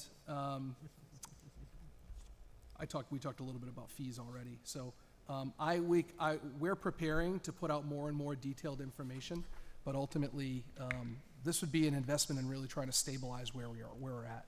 Yep. And we also need to realize the decisions from redistricting and reorganization and how we land to start that school year next year. Thank you. You're welcome. Thank you. Please, name and address, please. Hi, Selena Cousin, 114 Beach Street. I want to tailor my comments, so I wanted to just, by a quick show of hands, how many of you lived in Franklin for at least 10 years? How many of you lived here at least 20 years? And how many of you have kids in school? Okay. I've lived in Franklin for over 2 decades. Moving to Franklin to raise my family was one of the best decisions I've ever made. That said, lately I feel like Franklin has become the tale of 2 cities. Just like in the classic work by Charles Dickens, it was the best of times, it was the worst of times. It just depends on what your perspective and what we as a town value and support. Tonight I'd like to focus our attention on the stability and continuity of town leadership over the past 2 decades from 2 different angles. First, let's look from the municipal side. Since moving here in 2002, Franklin has had 2 and only 2 town administrators. The continuity and minimal turnover in town administration has afforded us the opportunity to benefit from having many experienced departmental directors that have stayed here in Franklin for very long periods of time. As a few examples, we have Recreation Director Ryan Jetty, he's been here for 25 years. Library Director Felicia Odie has served us for 20 years. And DPW Director Brutus Cantareggi has been here for almost 20 years. Alternatively, let's switch perspectives and look at it from a school point of view. We lack leadership continuity. Since my family moved here in 2002, we have had 6 superintendents leading our Franklin Public Schools. We have had many, many assistant superintendents, principals, and assistant principals serve under these 6 superintendents. I'll let somebody else count those up. But if you look at the 3 schools that just my 2 kids have been to, one of whom really is a portrait of a graduate because he's gone all the way from kindergarten and he is now a senior. In 11 years at Kennedy, we had 4 principals and 6 assistant principals. That's mind-boggling. For middle school at Horace Mann, in 7 years, my boys had 1 principal. Shout out to Miss Motti, thank you. But 6 or 7 assistant principals. Perhaps most glaringly, at Franklin High School, my older son has had 3 different high school principals in 4 years, and an ever-changing assortment of assistant principals. And if we look back over 2 decades, there have been another 4 principals for a total of 7 Franklin High School principals and even more assistant principals. 7 principals in 20 years. Think about that. That means that most of our Franklin High School principals weren't even at Franklin High long enough to see a cohort of freshmen graduate as seniors. Meanwhile, this is only a snapshot of 3 of the 11 schools that have been in our district for the 2 decades. If we extrapolate the amount of leadership instability and turnover, the numbers are alarming. It's no surprise then That with a revolving door of educational leadership at the superintendent, assistant superintendent, principal, and assistant principal levels, we are also plagued in Franklin by a revolving door of teachers, which is particularly noticeable at the middle and high school levels. So how does continuity of staffing, or lack thereof, affect us all here in Franklin? Clearly, on the municipal side, our town has benefited greatly from having very little turnover in leadership positions. These leadership positions are extremely well funded, with extraordinarily generous pay and substantial annual raises, resulting in long-term staff, continuity, minimal turnover, and the ability to plan effectively and even envision new ideas. Accordingly, we see phenomenal growth on the municipal side. For a few examples, we've become a cultural district. That vision has been realized. We recently funded and hired our town's first arts and culture director. Our recreation department has built new playgrounds, updated bleachers, added pickleball courts. Our renowned public library underwent a major addition and renovation, and hired an amazing children's library who creates programs and leads activities I only wish we had when my kids were little. We later expanded our beautiful new 2-story senior center that enjoys a full schedule of activities Monday through Friday, including a professional chef and transportation. We've built a new state-of-the-art municipal building and have already updated it with new technology, carpeting, and window treatments. We have even hired a full-time assistant TA to help Jamie meet the ever-increasing needs in our community. Undeniably, having well-paid professional staff with minimal turnover has allowed for some pretty impressive progress over the past 2 decades. And yet, at the other extreme, we struggle with a glaring lack of funding for our schools that compromises our ability to retain staff and minimizes opportunities for continuity, innovation, and growth in our Franklin Public Schools. I'm going to skip down to there. We are too busy making cuts, always trying to decide which ones will be the least noticeable and/or detrimental to the community. Some of you may remember back in 2008, Superintendent Wayne Ogden left this position with 2 years remaining on his contract and without another job because he couldn't in good faith continue to lead our district, saying, quote, "Restrictive budgets and massive layoffs in the district preclude me from moving the schools from good to great. In the last 2 budget cycles, I have reduced staff by more than 70 employees, the vast majority of them teachers, and have had to abandon plans to bring our schools to the next level academically. Our investment in the education of our students is now below average in every single category." Well, here we are 17 years later, and we have continued to make devastating and noticeable cuts in our schools each and every year since, as a result of inadequate budget allocations for the schools. We are plagued by a revolving door of educators, and we lose many promising dynamic teachers to higher paying, more stable districts.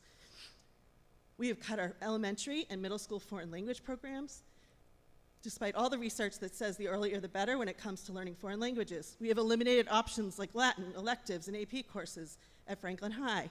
Our music programs have been hit too many times to count, but when I moved here, there were 20 music teachers, and now there's 7.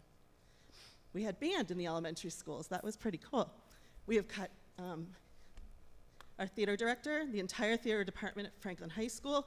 We have cut art teachers, the dedicated full-time art director position, and the unique and much-loved Franklin Arts Academy. We have closed Davis Thayer and Elementary School. In just a few months, Kennedy and Parmenter will join Davis Thayer for a total of 3 buildings no longer used to house elementary education here in Franklin. By now, it feels like our schools have been forced to cut just about everything unmandated that can legally be cut. So to be extremely blunt, the citizens of Franklin deserve at least the same kind of stability, continuity, and wealth of resources in our public schools that we enjoy in our municipal services. We are at a critical point, and we have some important decisions to make that will affect our town for years to come. Somehow, despite the revolving door of educational leadership in Franklin, we are incredibly fortunate to have an amazing superintendent who started his career right here in Franklin over 20 years ago.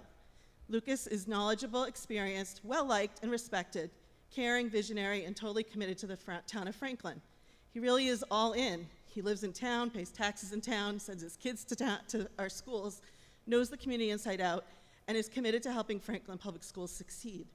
We need to do everything we can to keep this amazing superintendent here as long as we can, and let's finally put an end to the revolving door of leadership that severely undermines the potential of our Franklin Public Schools. Let's give our superintendent and his hardworking and talented leadership team the budget needed to finally bring our schools from good to great. In closing, our schools deserve the same opportunities for leadership retention and continuity, just like those enjoyed by our municipal government. How can we expect our school leadership to affect positive change and make meaningful connections with teachers, students, and families if they aren't even here long enough to make a difference? How can we vision and bring to fruition the newest and most innovative educational programs and activities if we don't have the money to even fund a level service budget?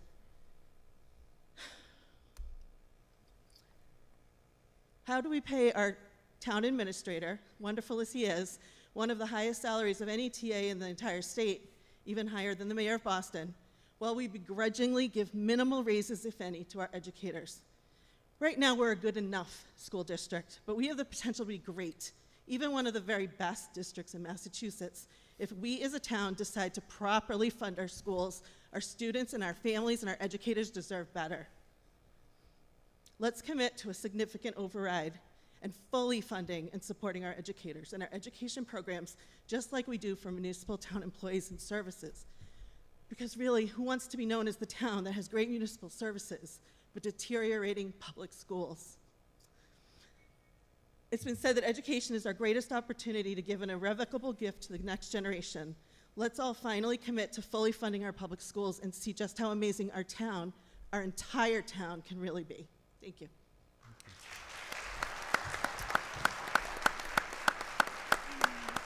Okay. Name and address, please. Maxwell Marangelo, 127 Central Park Terrace. I feel like I'm on American Idol with all you being the judges. Same. So I just wanted to talk, I had two concerns that have been sort of on my mind a little bit. I appreciate all of you done listening and getting feedback from people, and I think that's very important. One of the concerns I have is we're focusing very much on the fiscal challenge ahead of us, the $3.8 million shortfall for this year. But according to the town administrator's budget forecast, we're likely to face another $2 million shortfall in 2027. So it's like, okay, are we going to be here back in a year doing the same thing again? And I'm worried that we really should tackle this now and try to find a plan forward for the next 3 years, so we don't have to keep coming back to people over and over again. I'm sure the One Franklin people are tired. You're tired. I really think we need to nip this in the bud and stop kicking the can down the road. The second thing is I've heard from people in town, and this probably isn't true. They're worried about this committee sort of having a predetermined outcome. And I think to combat that, we need a vigorous debate about what the override should look like. Do we do 3 years? Do we just do this year? Do we have a menu override, a pyramid override, whatever? And actually have a vigorous debate about what this override should look like. That would be a long-term solution for Franklin, so that we don't have to keep coming back here. Because I don't think you want to be seeing me again in another year. I'm sorry. Maybe you will. I don't know. But thank you. Thank you. Yeah. I mean, Nadia Mazoff, 35 Reed Street. Tough acts to follow, but I'll try. First, I want to thank all of you for all of your time, your efforts in this budget season. The time allotment alone on these forums lasting 2 to 3 hours has not gone unnoticed by me. The extensive memos, definitely long, but they were ultimately helpful, digestible to interpret. And I think whether or not the majority of the budget information has been there during the past budget seasons, the overall transparency over the last few months has felt wildly different. I'm here tonight to speak in reaction to having watched all prior sessions and to ask a couple of my own questions. I'll start by saying I really struggle to see how anyone can still question the need. While we may not 100% agree with all of the decisions our leaders make, it is clear our departments are and will continue to struggle should this structural deficit not be plugged. There will always be disagreements on spending. Financial responsibility is essential. But when it comes to keeping our towns safe, our kids educated, our seniors supported, and our infrastructure sound, we all need to make concessions, not just our departments. That doesn't mean anyone should stop speaking up to express concerns. It just means we all have to ask ourselves if we can justify the alternative if we vote no to more taxes. For me, I choose to support all generations in this community.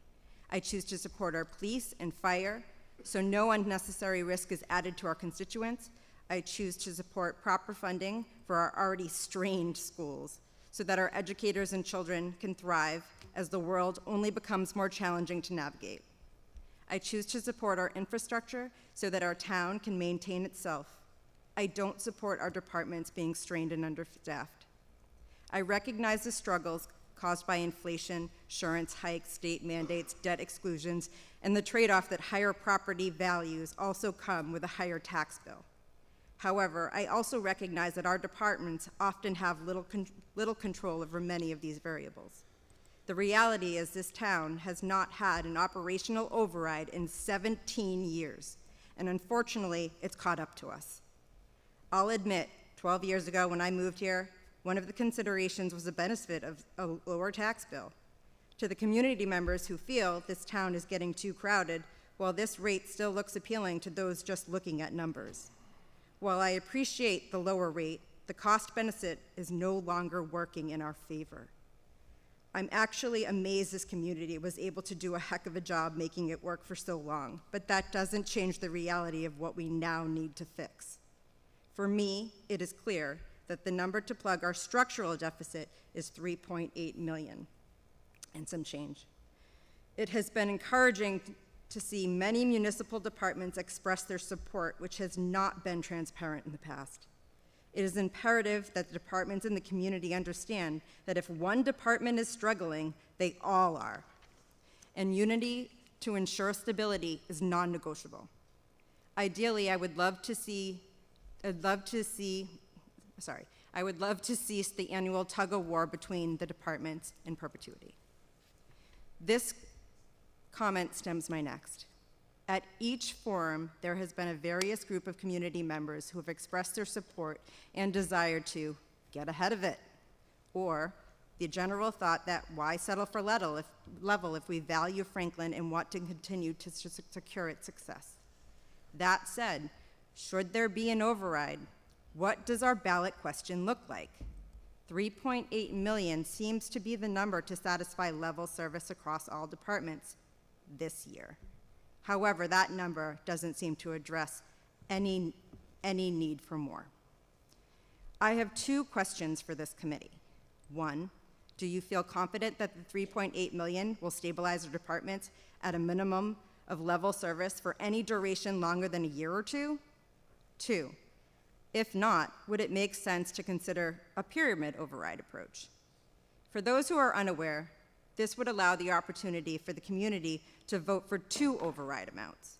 In theory, one vote would be for 3.8 million, and the second would be to vote for a higher number, say 4.8 million. The additional funds could be added to a stabilization account to ensure some security whenever and whatever the outcome of that crystal ball is. As I understand it, stabilization funds only impact the tax levy in the year they are applied.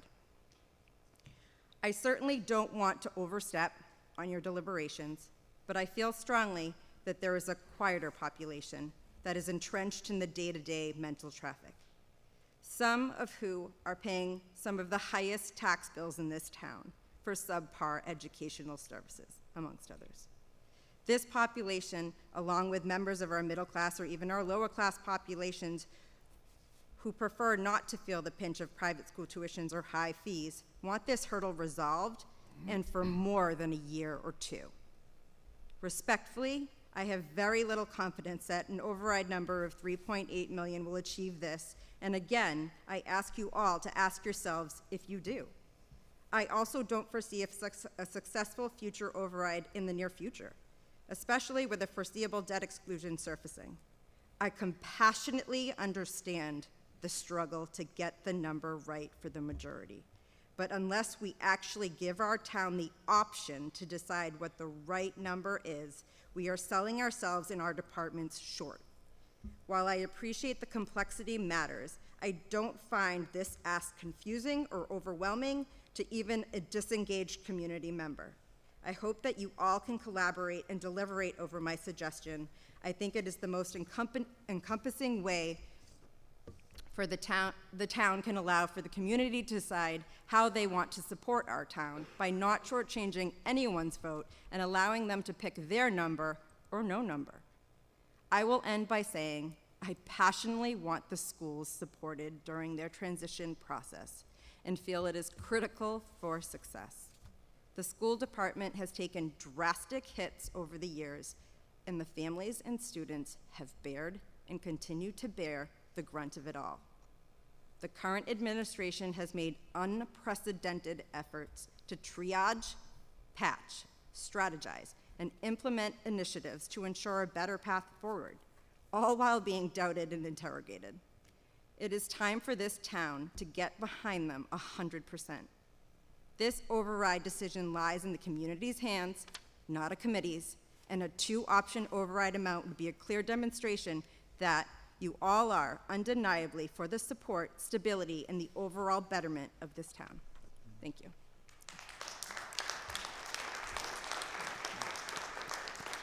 Okay, is there anybody else, please?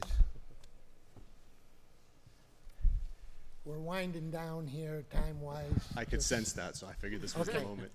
Jason Joyce, 80 Union Street. Thank you for doing these listening sessions. I haven't been able to make it to any of them yet, but I've watched all the ones that are available or listened on time and a half, so this feels like slow motion right now. I want to say 2 things quickly. Neither is a question, transparently. And to say them, I want to invoke a story that some of you may be familiar with, but if not, if you'll bear with me, it's the story about a traveler in the woods who gets caught in a blizzard, in a snowstorm, and it's a dark, moonless night, the wind is howling, and just as he's about to give up hope, he finds a cabin with light emitting from within. And he goes in, and it's vacant, but there's a roaring fire. And there's a wood pile there, and a plaque that says, "Any weary travel is welcome. We only ask that you restock the wood pile." So the first thing I want to say is to people who have lived in this community, who are in this room or watching for a while. I moved here 5 years ago to start a family. My oldest is going to be 5 this summer. She'll start at the schools in the fall. If you've enjoyed the shelter from the storm in Franklin, from the best police officers in the state, like we've mentioned, the best educators in the state, the best library in the country, I think, I'm asking you to restock the woodpile. And the promise I'll make is, if God willing, I'm in this position in a generation, I'll do the same. And the second thing I want to say is to the members of the Joint Budget Subcommittee, and particularly the members of the Town Council, with due deference to the fact that you all think about this more than I do and deeper than I do, like I said, I've watched the meetings, and I want to co-sign this idea that 3.9, merely plugging this year's structural deficit, is insufficient and is going to lead to us being back here in 2 years when maybe the stars aren't as aligned and it's less politically possible to pass an override at all. To me, that's putting one log on the fire that will give temporary reprieve but won't fundamentally solve the problem.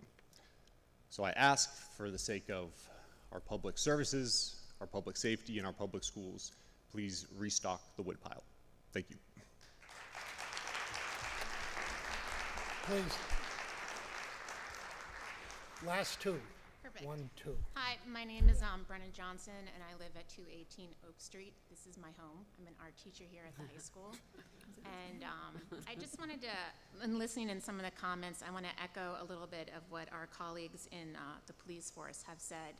You know, there's a lot to celebrate here in Franklin. There are a lot of great things happening in this town. I'm speaking from a vantage point of someone working in the school system. And there's so much good here, but if you look around, there's also been a lot of loss. And when I look around my high school, there are a lot of classrooms that are empty, and we're missing colleagues and support staff. And there's a lot of different things that have contributed to that loss in terms of students choosing different schools, you know, the enrollment, people moving out of Massachusetts. But that loss, I think, is really catching up to us. And I'm terrified of what's going to happen if this budget doesn't pass, because the first thing that happens if we have another failed override is that we start to cut. And someone working in the arts in Franklin, there's not a lot left to cut in the arts, right? Music has been hit really hard. Theater almost doesn't exist here. The FAA has taken a big hit as well. And so that's where we go next. And there's just nothing left to take from these elective areas. And so I just want us to kind of think about, you know, if you want a strong town, you have to have a strong school.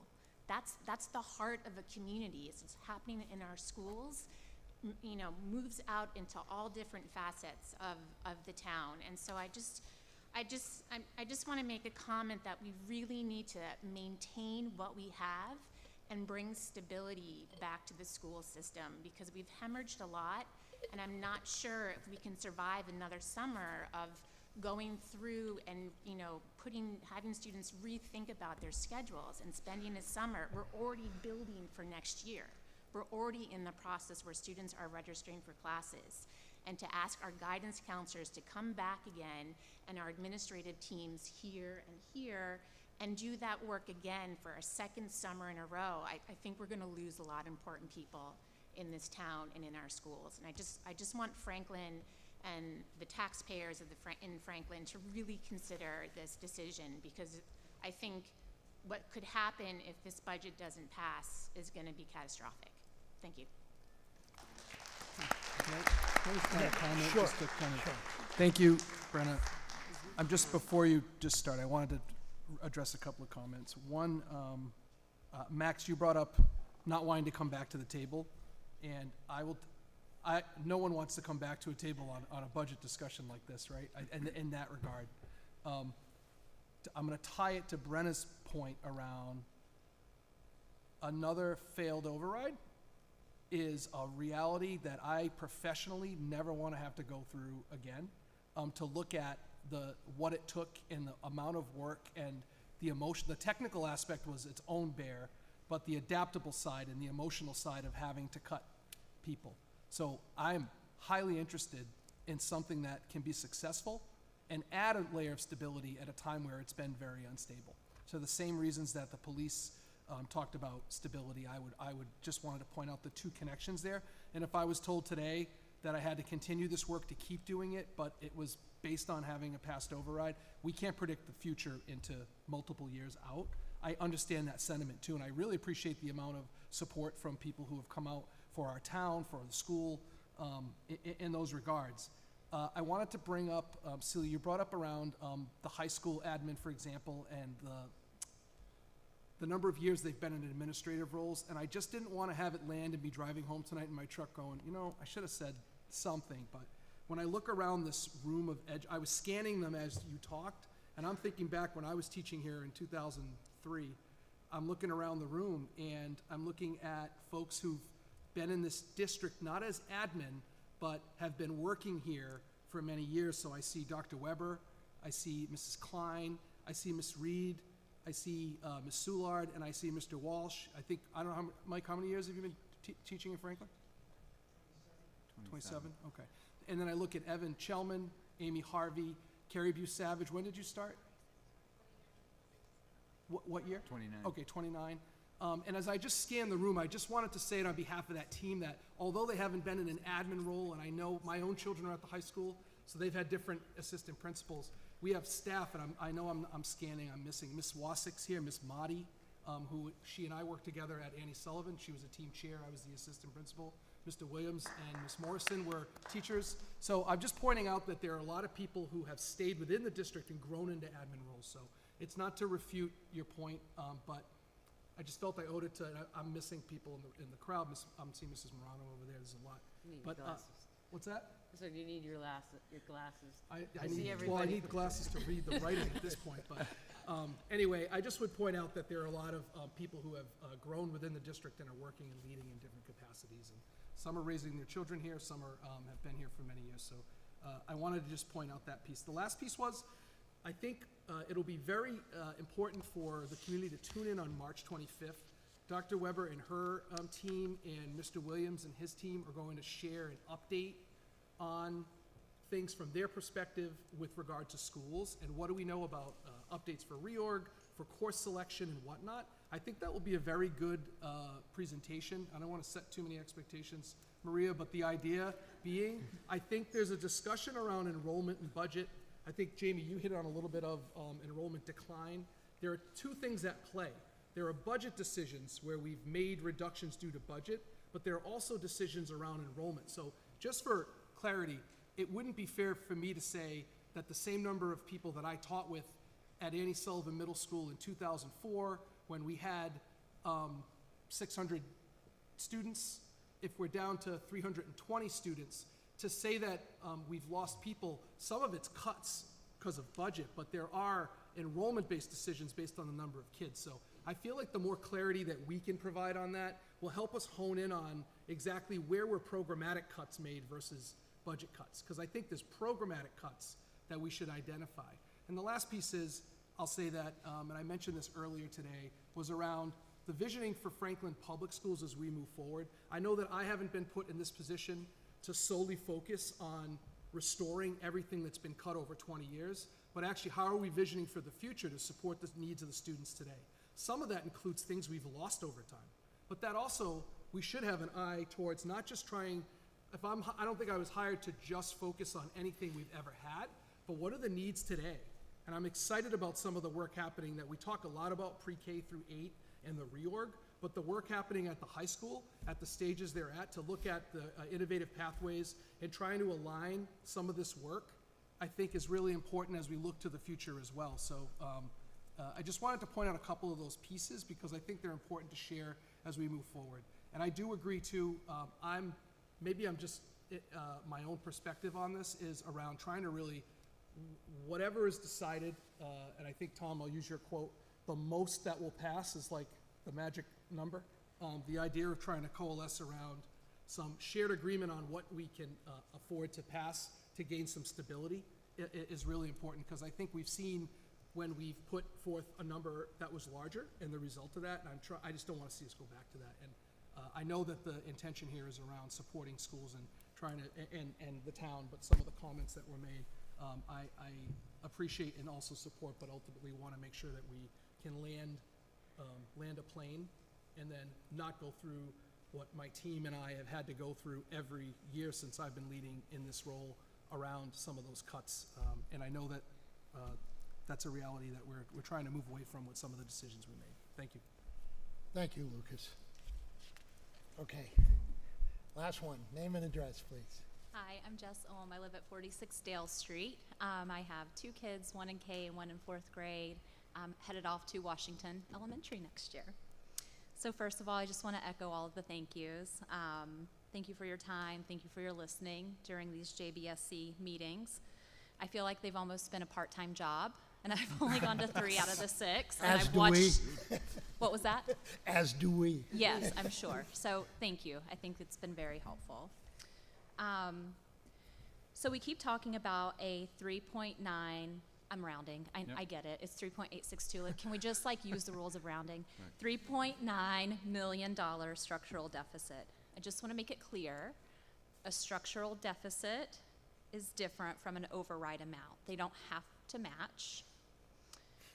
So according to the future forecast, we will still have a deficit in FY27, even if an override this year, again for 3.9 million, is approved. Now I can empathize, forecasting can be tough.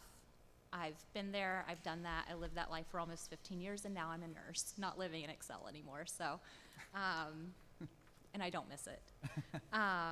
No one has a crystal ball, especially in this political climate, but we do have historicals to make, pretty good, educated first passes. I'm advocating for 2 things.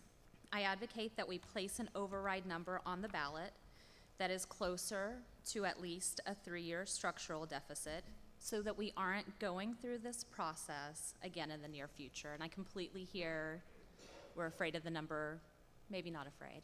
We don't want the number to be too big so that it fails. Totally understand that. I also advocate that we think more long-term, more strategically, so that we aren't using this override as a one-time patch. Maybe, for example, someone mentioned a pyramid question. So maybe it's like a multi-part question so the community can decide on exactly what the number is.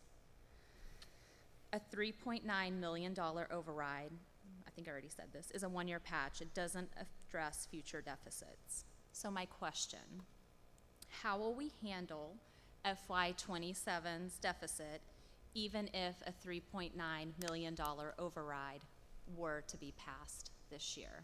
We're going to be back in the same place.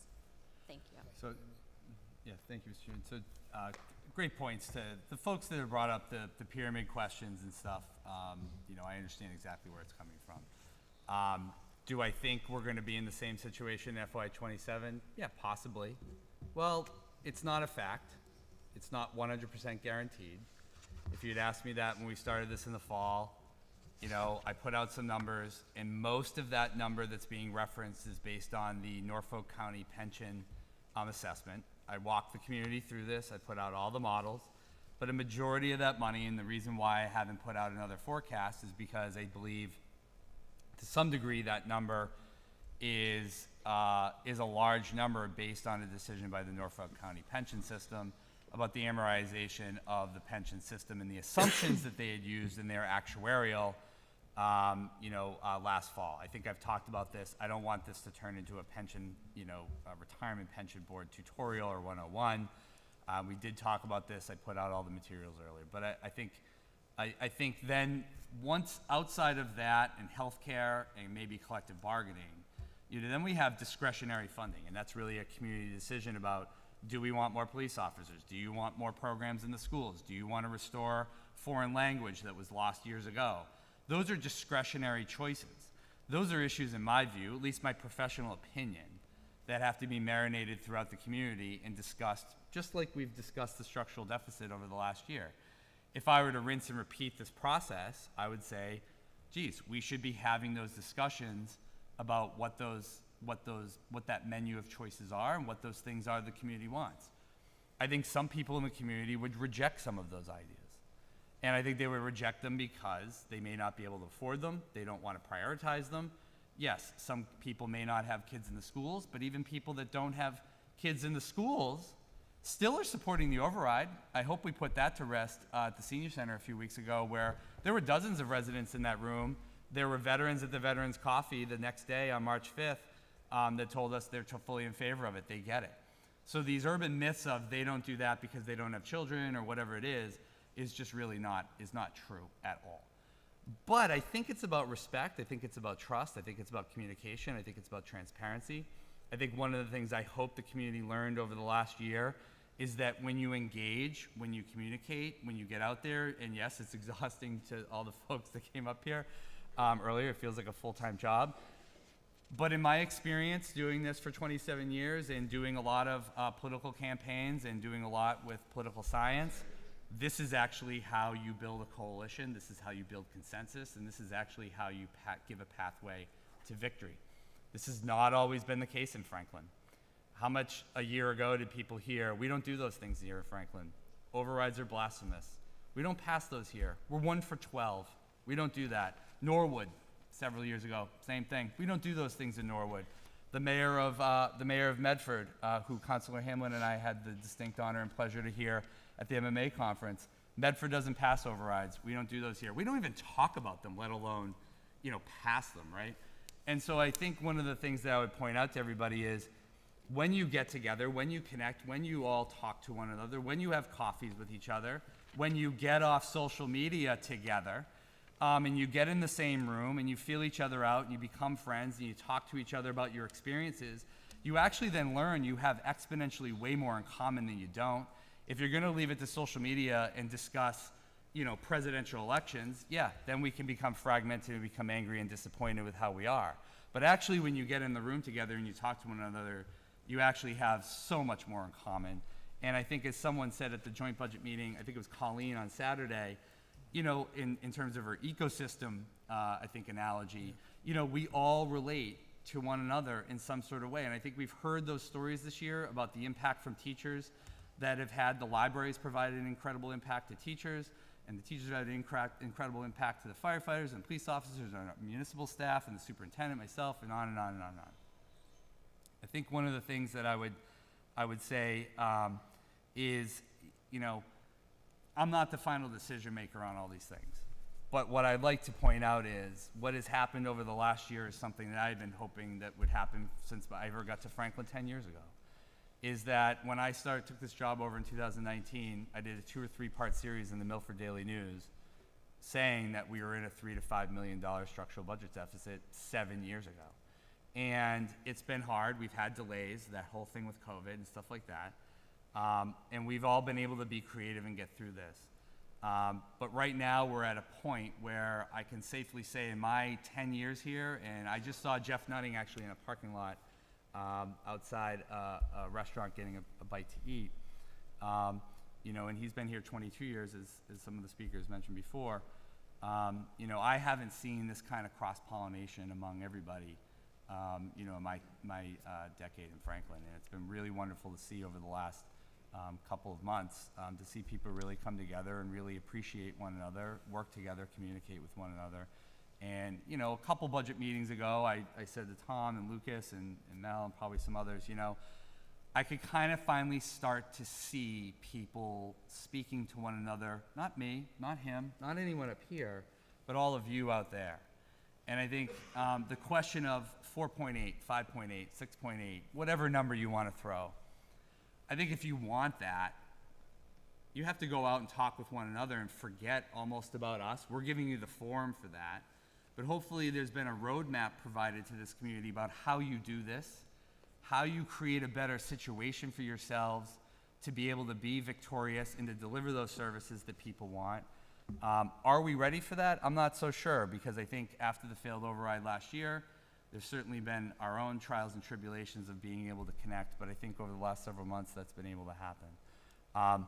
I do think that there is, from what I've heard, a tremendous amount of support from various political parties, people that voted no last year that have called me, said they're yes, they're talking to other people, they're gonna call this person, that person, and things of that sort. I think the community, this body, myself, Lucas, have to make a decision about whether or not do you move backward by asking double questions or triple questions.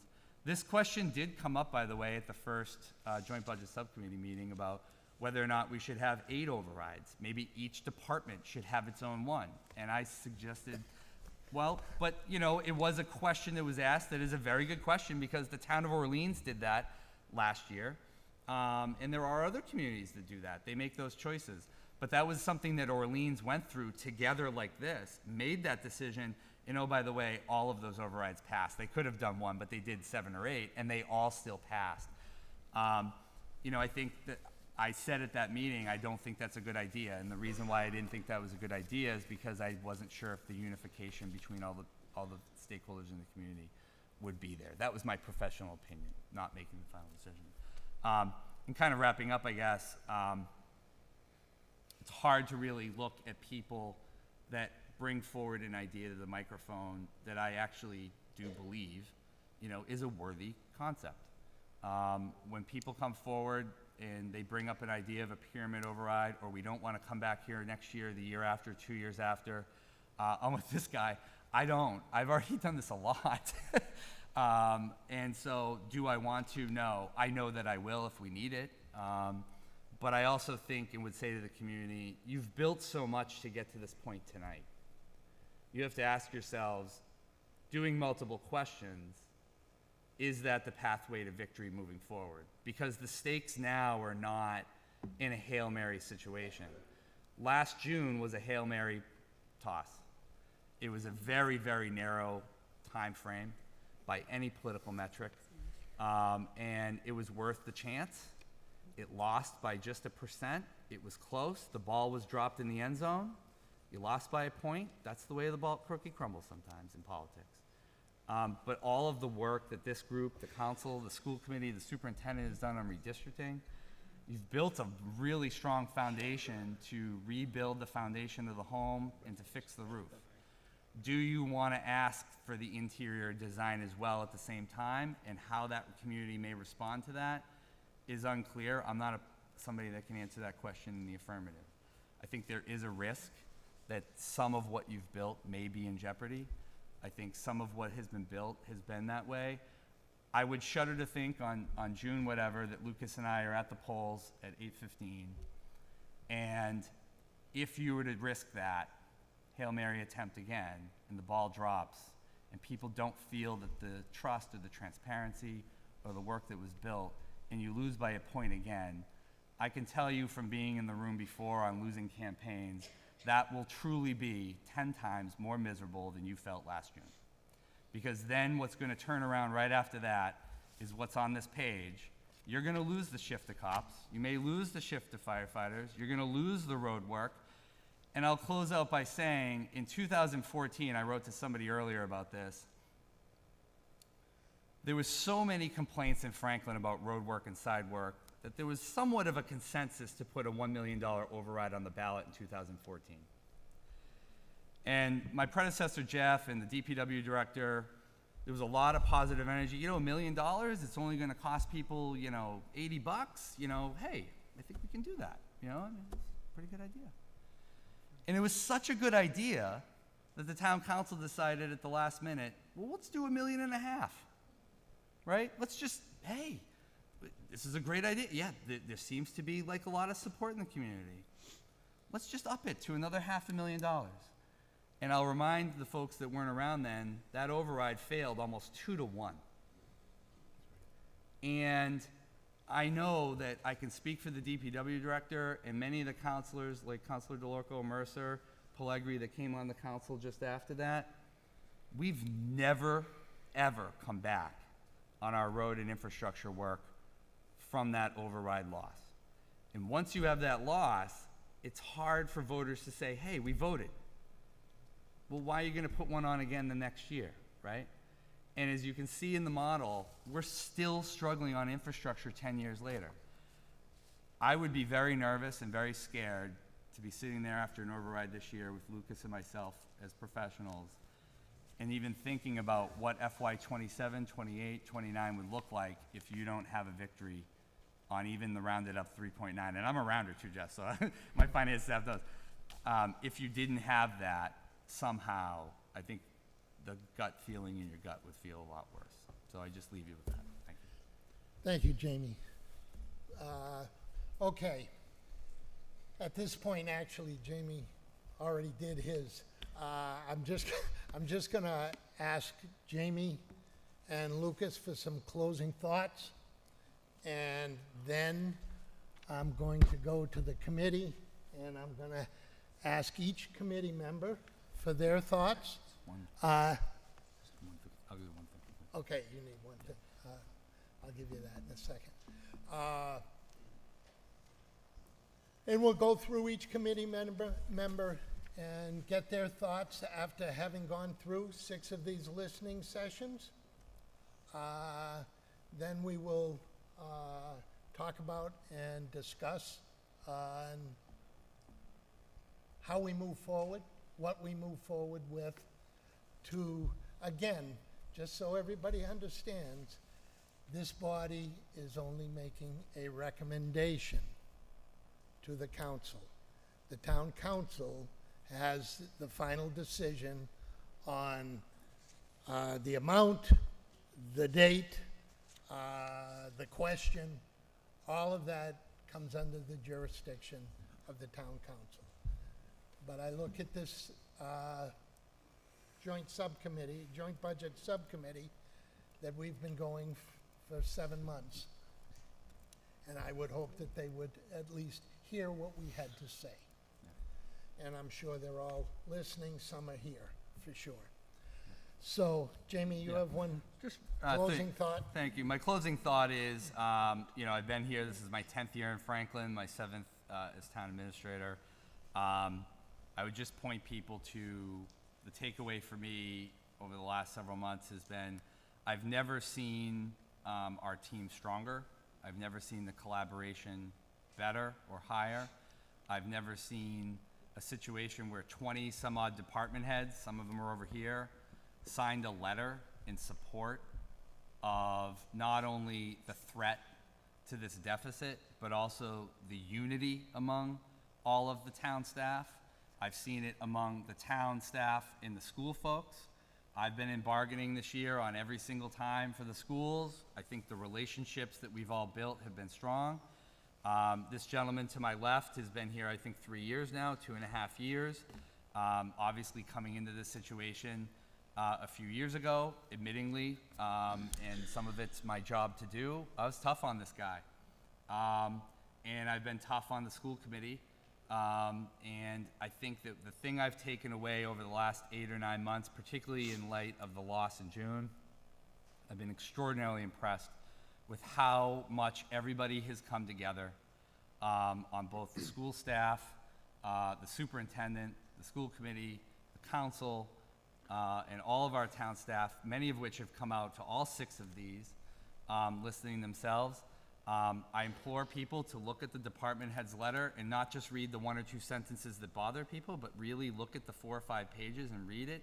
At the level of unity that we have, in my 10 years here, has never been greater. I think the cross-pollination, the respect, and the bonds that are there between all of the school folks, including the superintendent, myself, and all of the elected officials and appointed officials up here. This is absolutely the best it has been. I think we've gone through some hard times, but I think we've all come out of this on a positive way.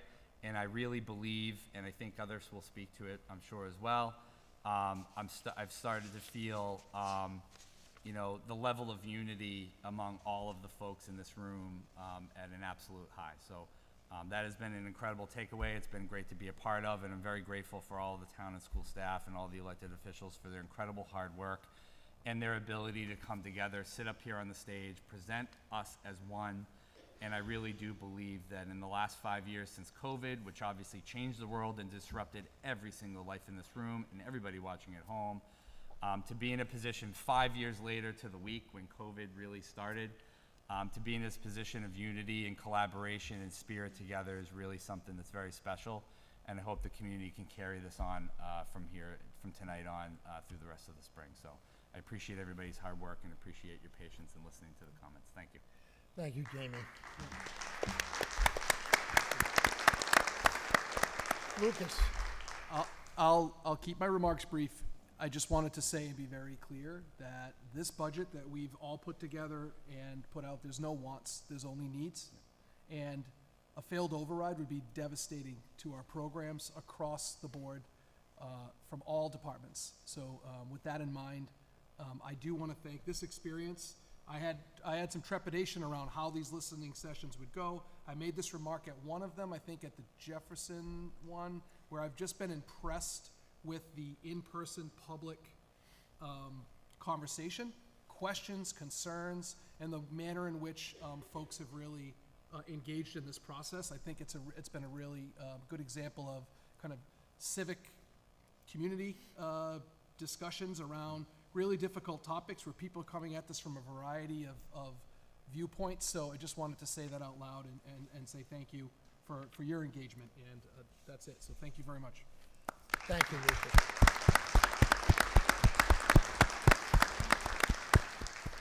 Okay,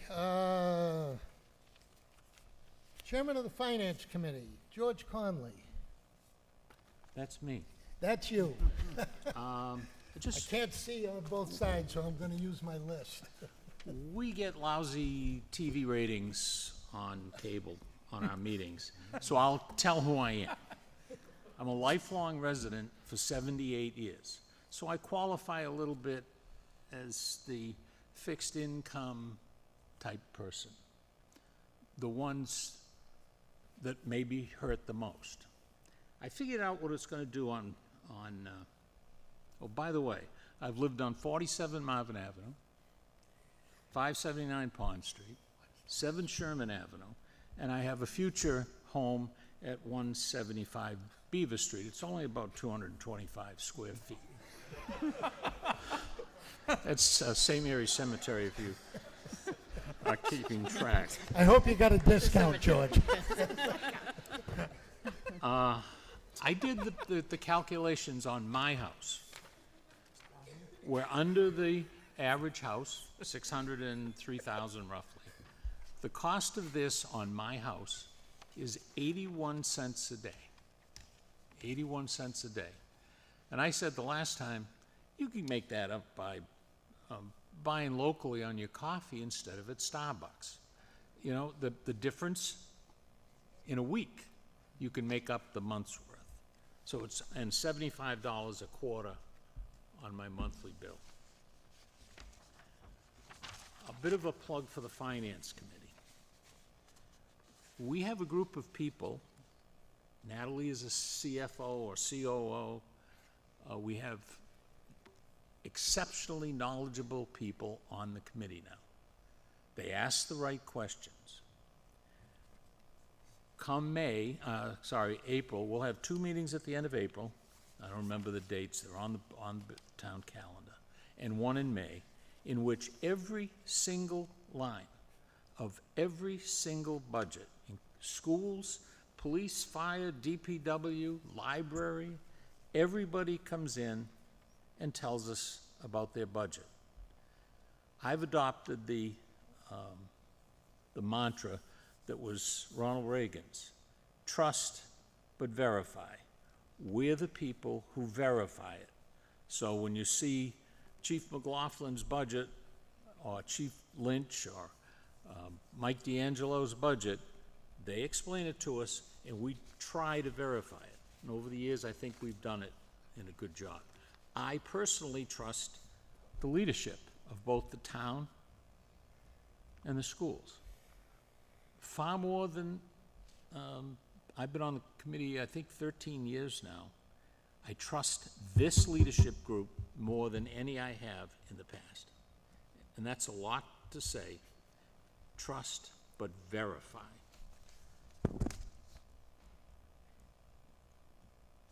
The Finance Committee, we've had, I think, 3 people, one of them Max asks good questions. In 13, I've done 14 budgets with the Finance Committee. We have not had more than, I think the biggest number is 1, Max, come to the meeting and ask the questions. Nothing. Come in and help us, trust but verify. The meetings are at the end of May and April. I'll be there. And I want to thank the chairman for putting me on first, because it's getting close to my bedtime. Thank you. Thank you, George. Mr. Gifford. Kind of bouncing over I'm just going by the list, sorry. Thank you, Mr. Chairman. You know, so I really wanted to make sure to call out to a lot of the people that have been attending these virtually, in person. I know it's been a long slog for everybody, especially everyone who has tried to really make a concerted effort to make their voices heard, both here, both, you know, online. I think it means a lot to have seen that kind of input from the community. And just a couple of the notes, I think tonight actually captured quite a few of them. The biggest things that I have in mind as we go through this is the concept of stability and de-risking. The stability aspect, looking at the 3.9 value, is that's really that kind of target, right? We're trying to make sure that we're able to stabilize. The schools don't have to go through another $2 million in cuts, that all the municipal sides don't have to go through cuts to every single one of the line items, every single one of the departments. You know, really making sure that for once we get what we need. I think Lucas made that point very clear and made it well. These aren't hopes, these aren't dreams, this isn't some kind of fancy new idea. This is the very basics of what we've come to expect from this community, being able to actually fund that at an appropriate level. So I do think that 3.9 value is going to be something very important for us, and I think that it's a number that I can stand behind on its face. My main concern, and something that was brought up by multiple people tonight, is the concern about what happens next. And I think I can appreciate the concern right now around making sure that we're able to get through this challenge.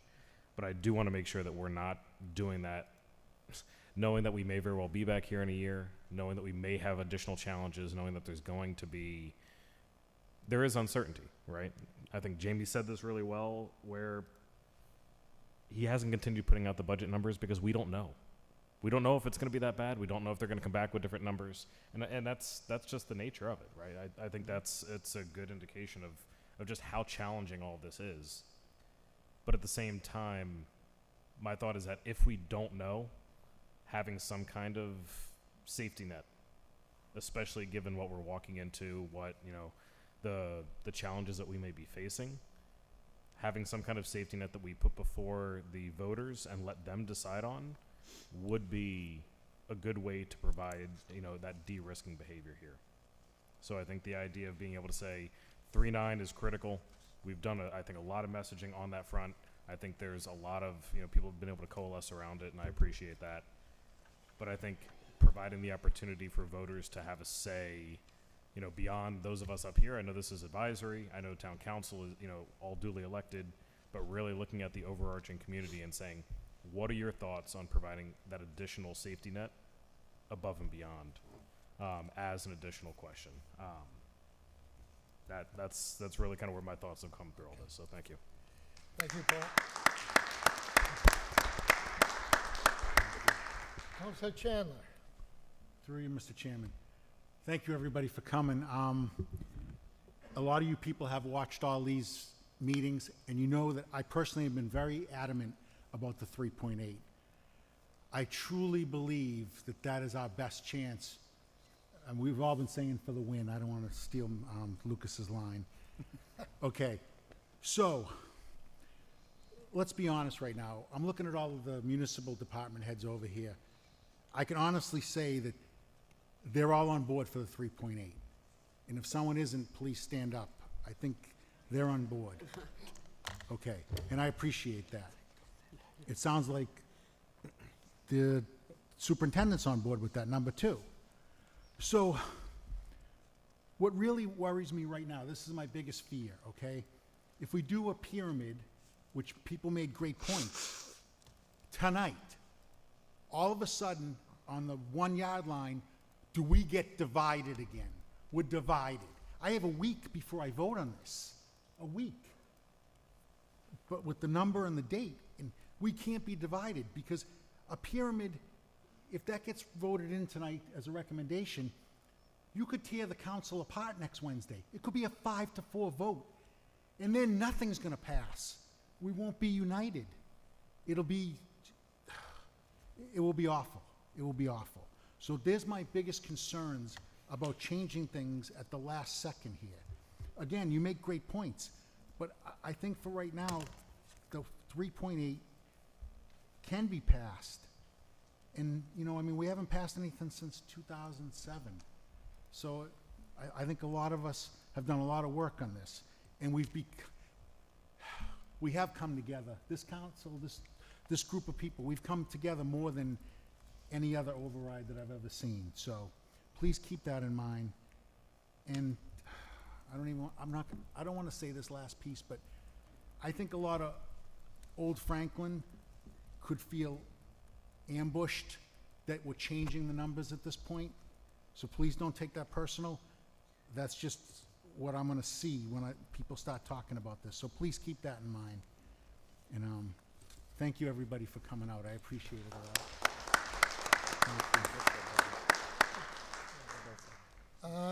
Ken. Thank you.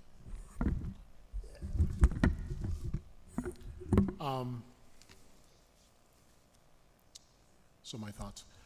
I'll try and stick to facts. It's clear the town has a structural deficit of roughly 3.9 million, and we need to either close that gap or lose some of the services that residents have enjoyed over the years from our town departments, which is all of them. That includes police, fire, ambulance, libraries, public works, schools. And when I say lose services, I really mean a lot of that is just losing people. The need is for multiple areas of Franklin, and the pain will be shared by multiple departments in Franklin if an override does not pass. You know, I absolutely, an override addresses the structural deficit. The override that we're talking about right now, the 3.9, that addresses the structural deficit for the next few years, but unfortunately does little to slow down the drivers of increased spending needs. That's my fear. We can plug the hole, and you know that will help over the next couple of years. It'll slow. It'll plug a gap for police, for fire, for a lot of the departments, but the drivers of those costs are still going to be there. Unfortunately, I think the schools will feel that most just because they're the largest part of the budget. So in 2 years, give or take, we're going to need to be back at the table looking to do more. So that's my fear. In any case, I guess, yeah, I worry, because I want to be very respectful to people who are already struggling financially, because that's a real concern. We don't want to put more on them. But at the same time, if we don't address the deficit, Franklin has a lot to lose. We've already cut to the bone over many years, and there's little left to cut without severe implications for residents and employees in Franklin. So I'll say one thing. We've heard from people that want to preserve the services they've got today, and for people who are unwilling or unable to pay one penny more in taxes for the town. People have their reasons, but one of them that we've heard is just a lack of trust that money raised is going to be used for its intended purpose. I just want to second what George said, that however the town votes, the finance committee, our role is to continue to be concerned with all matters involving the finances of the town of Franklin, and you're going to make recommendations to help maintain a balanced budget for the town. All that said, so if anyone does have concerns about the usage of finances in Franklin, it just, we'll second that thought. Override or not, I suggest you reach out to the finance committee, or as he suggested, attend one of the public hearings. I've heard a lot of questions and concerns about, where's the, how's the money been spent? Where is it going? Where will it go? We talk about those in meetings, and we don't get those questions in meetings. And as George kindly put, it's what we volunteered to do, and I think it's a group of people who are very good at this. It will not take us 4 hours. We'll put in all the work, and then we'll have the discussion at in those meetings, and we're more than happy to address any issues or concerns. And my ask is that people actually bring them to us in the finance committee meetings. Okay. All that said,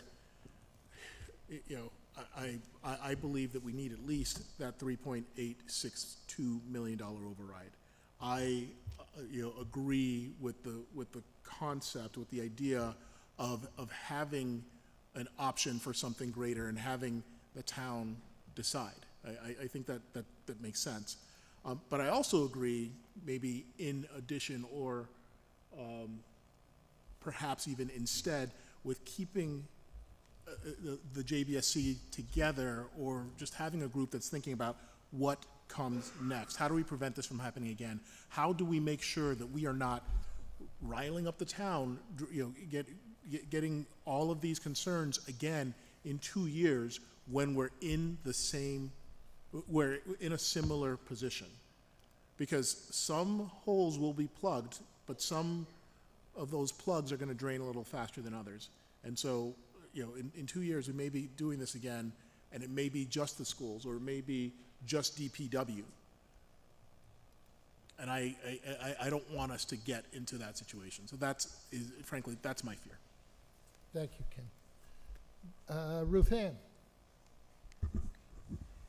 Sorry. Okay, so thanks for everyone for showing up. I know this is the last of the session, so smaller crew here. I am I am appreciative of what Mr. Chandler said, that if we were to sort of, all along during this discussion, we've sort of just been explaining the deficit, the structural deficit. I think if we increase the number right now, it would really turn a lot of people off. So I'm not going to advocate for that, even though I agree with the sentiment that nobody wants to be back here looking for an override in a couple of years, because I think that, at least as it pertains to my sort of, constituency, I guess I'd call it, or like the stakeholders that I speak to the most are the parents. And as the former chair of the One Franklin group, I'm not of the mindset that there's some sort of surplus with police, fire, DPW. I know that there's not. I've attended the meetings. I've heard the department heads speak. I trust our department heads. I just think that it doesn't preclude us from putting out a pyramid number. I think that when we say that's going to be too confusing for the public, it really concerns me that that's anti-democratic. And I think that I'm not looking to maybe do a pyramid of like 6.8 again as the other option, but maybe just 3.9 as the first option, and then a 4.9 as the second option, and just to give some, I also am weary of asking our superintendent or town administrator to do like the tale of four budgets, like what we did last year. So we've as a school committee, we've approved a budget, and I have faith that, as sort of skeleton as that's perceived by some of the parents, considering all the concessions that have been made by the schools. I mean, we have closed 3 schools in the last 4 years. We have had consistent layoffs every year, and then the town gets together and rehire. This is a vicious cycle that I know our admin team desperately wants to stop. So I'm all for, I think everybody's right. I see a lot of people coming together, and really, I just want to, I think if we're going to go out and we're going to do this, let's see what the people are willing to do. I don't think that the override lost because it was 6.8. I think maybe some people, if it was lower, we could have turned, but I think this town is sort of 50-50. We don't pass overrides. I think the No side has had an organization for a long time to let people know when the overrides are up. But I see towns, as much as we're unified in this moment, there is a fear among people who have advocated for the schools over the years, thinking that if we're back here again in a couple years, it'll just be us on an island again. And then it won't feel so unified. Because I've had these discussions with people where I say, but we were unified last year. We had a 9-0 vote from the council, but, wink, wink, nod, nod, people weren't really for the override last year. So, it can be called a Hail Mary, but I felt like it was devastating to the schools. So, and a lot of parents did. We lost programs, and kids were hurt. And I do want to caution when people get up here and they say things like, this is a failing district or anything like that. It's not. These educators are amazing. We have been able to sort of just keep our heads above water on the backs of these people. So I have my school committee hat on, but I don't forget the One Franklin concept. I know the other departments don't have a surplus. I know the other departments don't have anywhere to give. But I just think that Franklin's brand is education, and we have an opportunity here where people are aligned, and I think that it's the right thing to do as a democratic institution, just put out the number. I know Nancy Dinello can put a pyramid number together, and a question together, and I have faith that people won't be too confused by it. And I think it will show the parents. I think coming into this override discussion, people were very set on getting the non-school stakeholders bought into this idea, to trust Lucas Jagir, to trust that we've done the things. But I don't know that the concessions that have been made have been acknowledged to the point where maybe they should be. We speak about how great the school system is, but the educators are stressed, And we don't know the foreseeable future with the current administration. We don't know what's ahead of us, and we're doing this big, big redistricting, and I would like to give our superintendent some room to breathe. So I would advocate for a pyramid override with a 3.9, 4.9, and let it fall where it falls, with the people deciding, and I don't think that's too much to ask.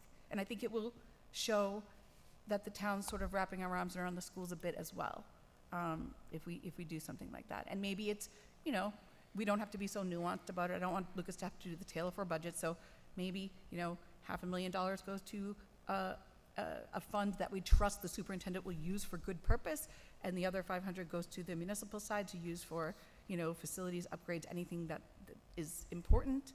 And I guess that's all I have to say. Thank you. Thank you, Ruth Ann. Colby. Well, particular kudos to Ruth Ann, who's tough to follow on these matters, because she has probably been the most consistent voice and out ahead of a lot of these conversations, and most in people's living rooms for years, talking about our budget concerns. So a lot of appreciation for her continuing to share her wisdom and input with us. I was going to start with things that I want. I want Franklin to thrive. I want a Franklin with ample AP, creative, elective courses at the high school. I want Franklin to have multiple options for and more instruction of foreign language from elementary through the high school. I want fair and equitable access to ample after-school sports and clubs at both the middle and high school. Heck, I want neighborhood schools. I want a senior center that doesn't close every few months with HVAC issues. I want a sustainability staff to capture the hundreds of thousands of dollars that we continue to miss every single year in grants and savings. I want adequate fire and police staffing so that we don't have to keep forcing on a weekly basis overtime on our first responders. I want the first library in the nation to be the envy of the Commonwealth. I want sufficient public infrastructure funding to keep up with the maintenance of our roads and sidewalks. I want communications and IT staff at all so that we can properly educate and engage with the public. None of that is in the $3.9 million number. Why? Because most of all, I want Franklin, as I know it, as we know it, to survive. I don't want to double or triple our response times as we rely on other towns for our emergency services. I don't want to see our roads and our pipes continue to crumble. I certainly don't want to devastate our education system at the peril of all of our, the town value. I certainly don't want to keep our educators under constant threat of elimination. I don't want to put our library at risk of decertification. I don't want to miss losing our status as one of the safest towns to raise a family in the country. This is why I support the $3.9 million budget with a $3.9 million structural deficit, and thus, in turn, the override. My gut says a pyramid question that offers something further would provide people an opportunity to support both what is needed and possibly allow them to go further. But I don't know. And like I just said, I think survival at this point in this year is what's needed, and I think that I'm going to lean on the professional expertise of our town administrator, of the opinions of those who are in rooms other than me when they say that adding any confusion risks not passing this override. We cannot risk not passing this override. I support the 3.9, and that's where my heart lies today. Thank you. Thank you, Kobe. Dave McNeil.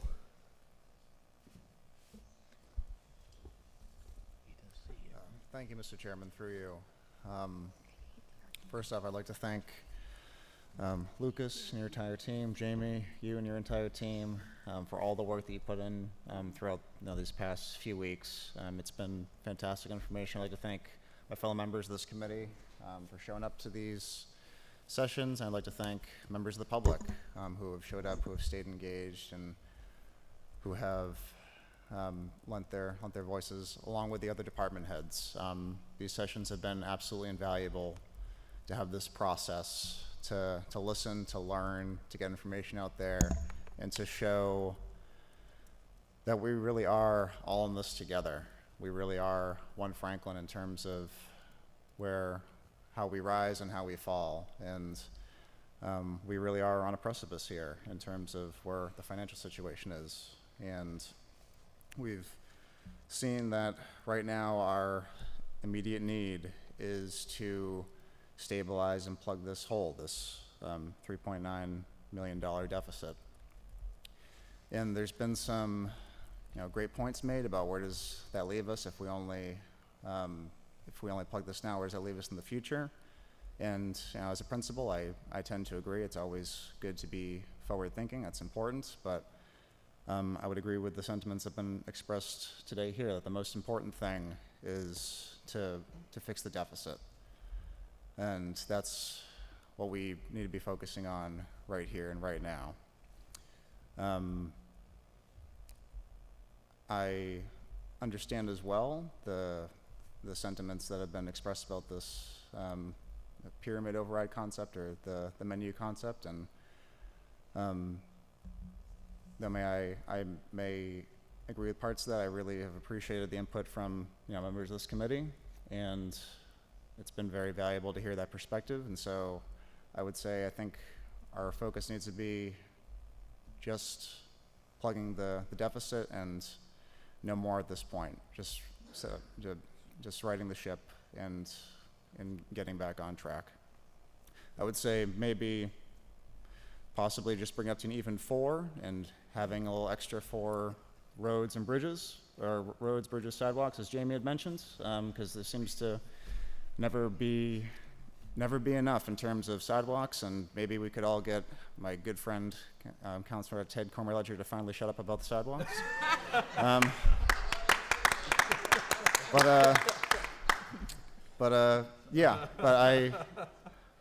again, I think that would be the absolute maximum there. But that really is the need right now, is fixing our deficit and living to fight another day, and seeing where we go from there when the time comes.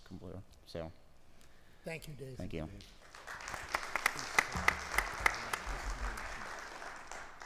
Melanie, can you see? I know you're down there somewhere. I'm here, Mr. Chairman. Yes, thank you. I'm just hiding and listening, right? I've been actively listening I've made it to every session. I've been here for every hour along with you all. And I've been taking notes, and that's how it helps me remember really cool things that you say.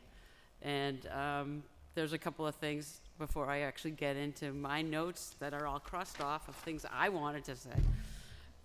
Because I change my ideas when I listen to you. And so I have things written down, and then I cross them out. Look, see all the cross-outs and everything? And I think that's what a listening session is about, that we listen to each other and we understand each other. Right? So that means you really have to actively listen to what people are saying. So there's a couple of things that tonight, I think it was Nadia said, how can you question that we have a need? And that's really cool. I like the restock the woodpile story, Jason. Thank you for that. I also think about what Lucas says, the failed override brings disaster, and what it would feel like on the day after the polls close. That feeling of last, I think it was June 11th, that I'd never want to experience again. So, for those of you who don't know, I've lived in Franklin since 2010. I didn't raise my children here. I don't have any children in school here. But the children in the community are my responsibility. And I want them to thrive and to you know, not just survive, but thrive and have the best they can. Because I'm proud that I live here. Okay? Doesn't matter how many years you live here, if you're here today, one day, you're a resident of Franklin, right? Okay, so I'll get off of that soapbox, okay? So the listening sessions have been very interesting and informative, and it's been great to hear what everybody has to say. I have a couple of things I need to say about the people who asked about have we thought about different ways to raise revenue? Not only is it to save money on the budget, like the school committee, like Lucas has talked about what they've done, the heroic efforts that the school committee and the school district have done this year, but also about how do we raise other revenues? And that is the job of the town council. We do this all the time. The economic development subcommittee does it all the time. And so we have been trying, the tools in our toolbox to do this are pretty limited. We've been trying to increase new growth in areas that do not add infrastructure costs to the town. That's the way to add new growth, okay? The fire department brings in revenue. The recreation department brings in revenue.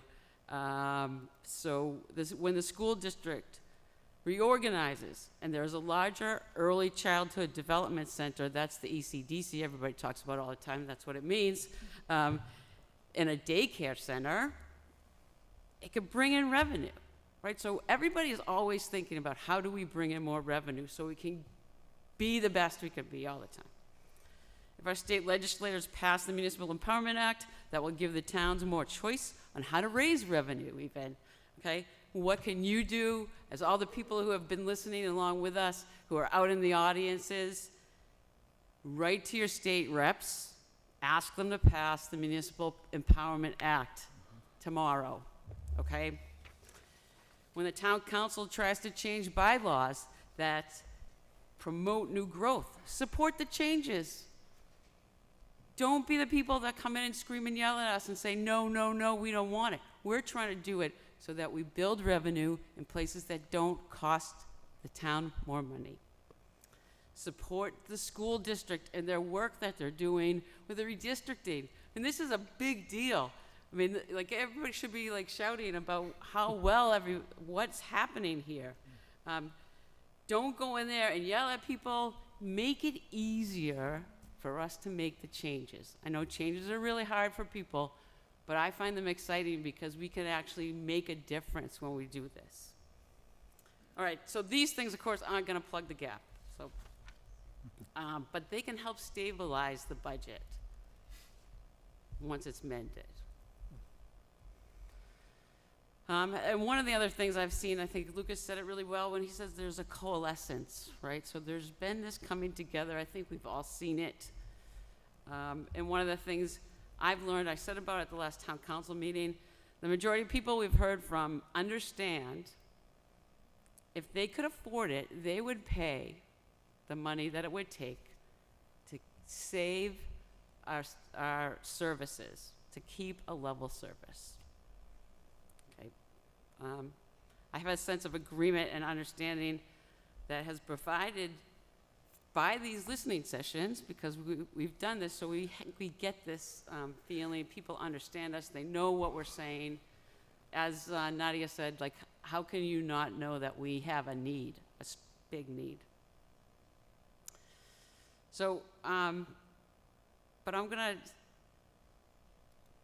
it's very difficult. I mean, you've heard people say, what they want, what they've come to understand. Like Councilor Frangillo, I think I should probably just say ditto to what he said, because that's what I want to, and those are the things I don't want.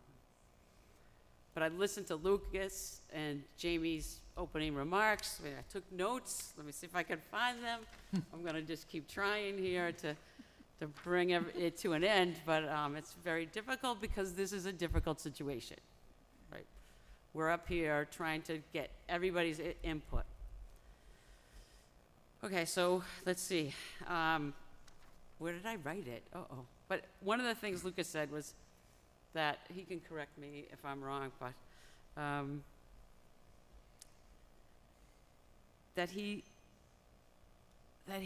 thinks about what would happen if we didn't pass the budget, about his structural budget here, our deficit, right? And so he has built his budget this year on this number. And it's taken him a lot of time. The school committee has changed everything around, and they've built this budget. So, but the fact is that what happens if it fails is one of the things that gives me nightmares and makes it very difficult for me to speak right now, because I just don't even want to have to go through it. I hear the fear of it not passing. I hear the want of a pyramid and a menu. And at the beginning of this listening sessions, I was like, yeah, we should have a menu. Like, I get it, right? So to Max, like, the outcome is not already predicted, right? This is real time thinking here, or like struggle, right? This is a real time struggle. And so I'm gonna say that tonight I am gonna listen. I think Phil Sharp said, Mr. Sharp said it last year, if we're gonna pay these professionals, we should listen to them. And so as I try to juggle all these ideas, I think, okay, so I'm gonna listen, and I'm just gonna say, Lucas says he wants a 3.9. Jamie says everybody's in 3.9. That's what we should do. So let's see. One of the things I wanted to write, I wrote this down today. One of the things I want people to remember that, like, this is not over, okay? Like, this was the easy part, is to get everybody in the room to listen to what we need, right? Please, this is not a shoo-in to win. I want everybody to remember that. There's still a lot of work that we need to do. Whatever we decide tonight, okay? Or the council decides later, sorry, Dave. There's still people that we need to reach in our community. There's a community-wide issue. Not everyone has been able to follow along, and all you have to do is go down Lincoln Street and see some signs that are already up. I see them on my way to work every day. And so whatever we decide, we need to do it with unity, and we need to all go forward as one and go reach all the other people that are out there that we need to talk to. Thank you. Thank you, Mel. I'll shut up now. Natalie. Before Tom goes anyway. Thank you.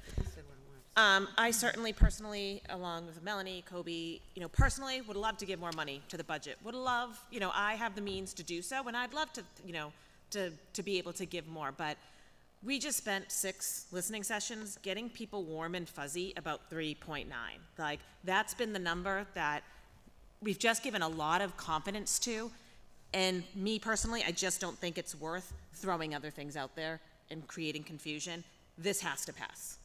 This has to pass, or it will just be devastation across the board. So my recommendation is 3.9, and that's it. Thank you, Natalie.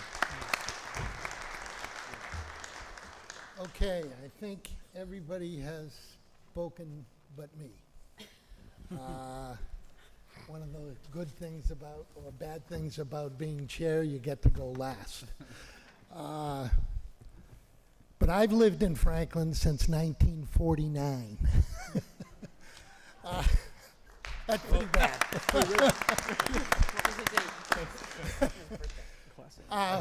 But I also think that I'm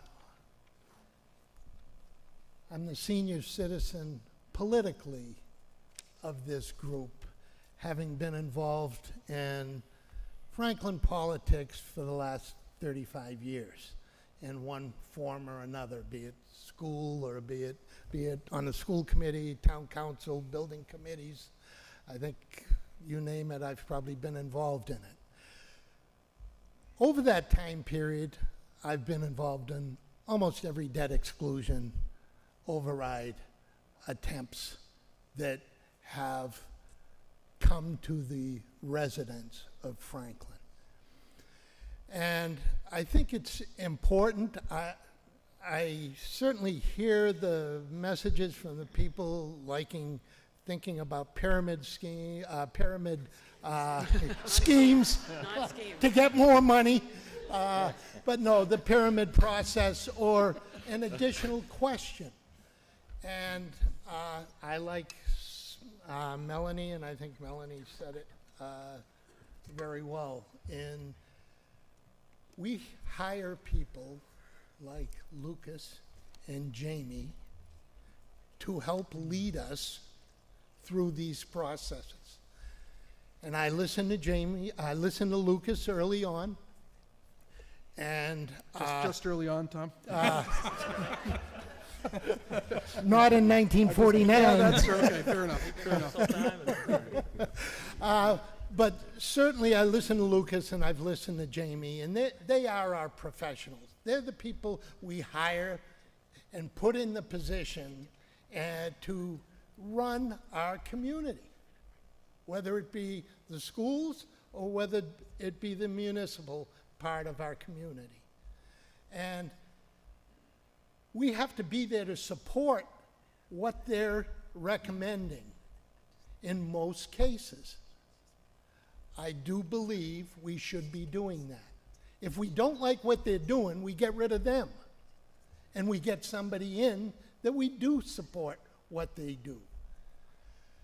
I look at this and I'm very concerned about putting a second question on a ballot because I think it confuses.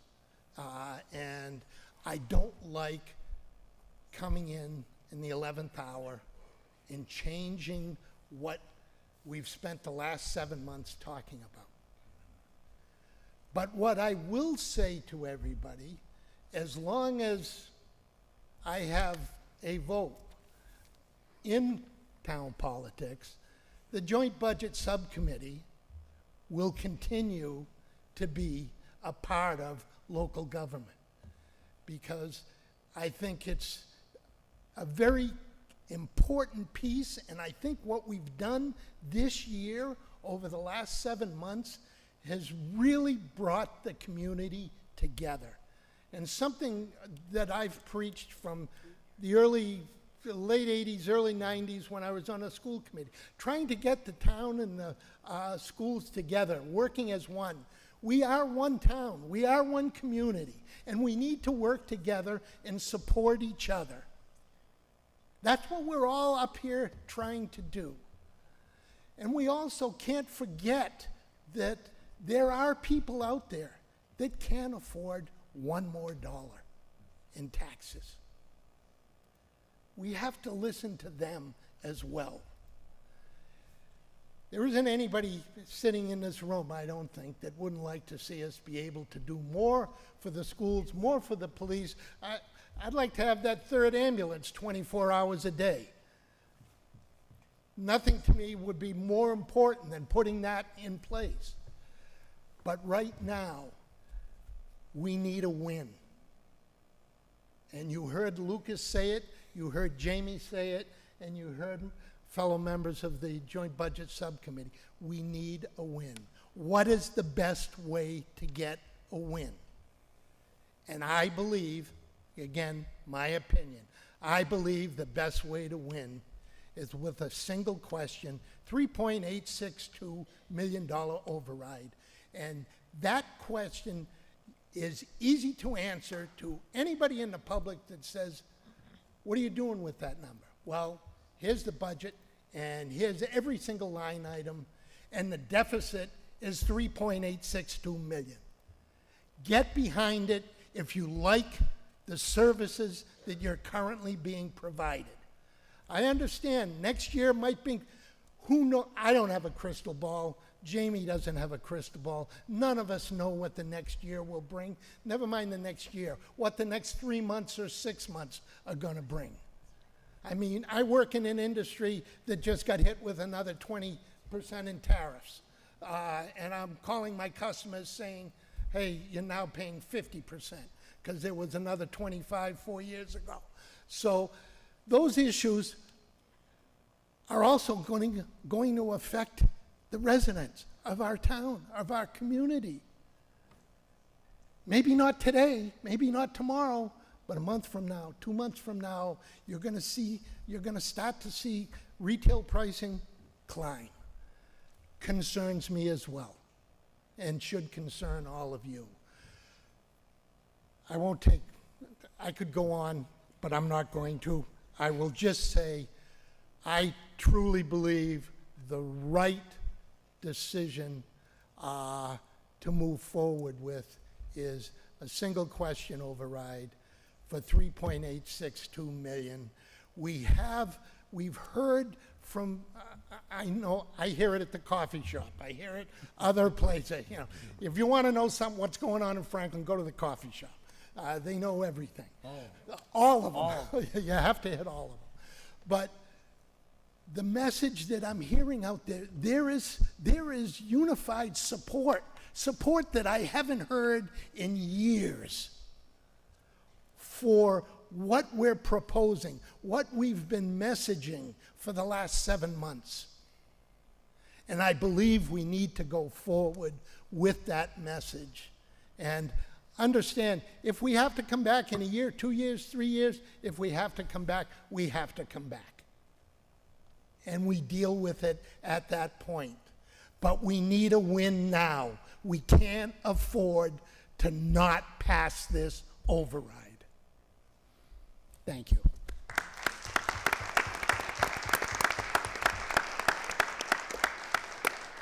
Okay, let's see. I think probably the best way to do this is let's deal with the 3.862 million number first. And what I'd entertain a motion to recommend to the town council that they put a $3.682 million. I'm sorry? 3.862. Yeah, so you said 3. 3.862. Yeah. $3.862 million override question to the residents of the community.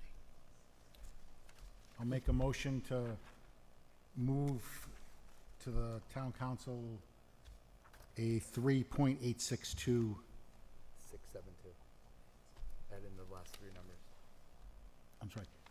A 3.862. 672. Sorry about that. Which is the actual dollar, to the dollar. Is there a second? Second. Motion and a second. Discussion on the motion. Just a question. Yep. With that motion, as we think about the future, and I think the number makes sense, education is going to be necessary for the town in case an override is needed in the next few years, which it may not be. Yep. But it just feels like we should have some type of educational component about town finances. I don't know how to include that. Okay, my feeling is, and again, I did write something down that indulge me and let me read what I wrote, and that might answer your question, Ken. Shall the town of Franklin be allowed to assess an additional $3,862,000 $1,672 in real estate and personal property taxes for the purpose of the municipal and school operating budgets, for which monies from this assessment will be used for the fiscal year beginning July 1st, 2025. That puts the municipal and the schools in the ballot question, or in the recommended question to the council. Would you amend your motion to that wording? I'll amend my motion to that wording. The second? Second. Okay. Discussion, further discussion on that motion. Kobe? I just think to Ken's point, there is, I don't think that it needs to be part of a motion.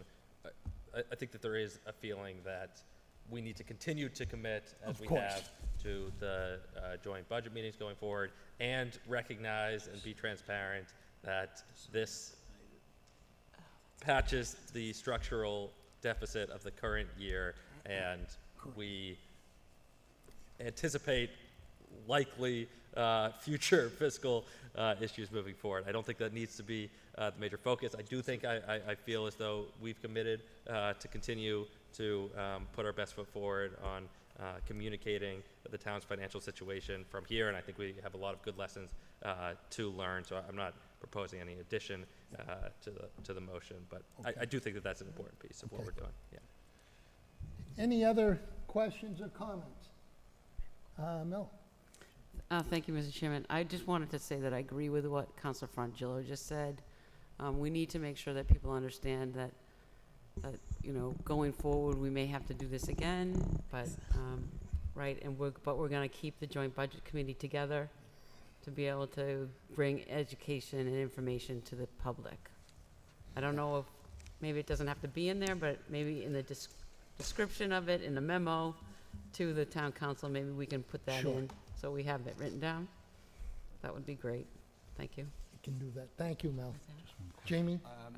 So what he has in front of him is the recommended question is written last year. It's for the ballot. It's written by the town attorney.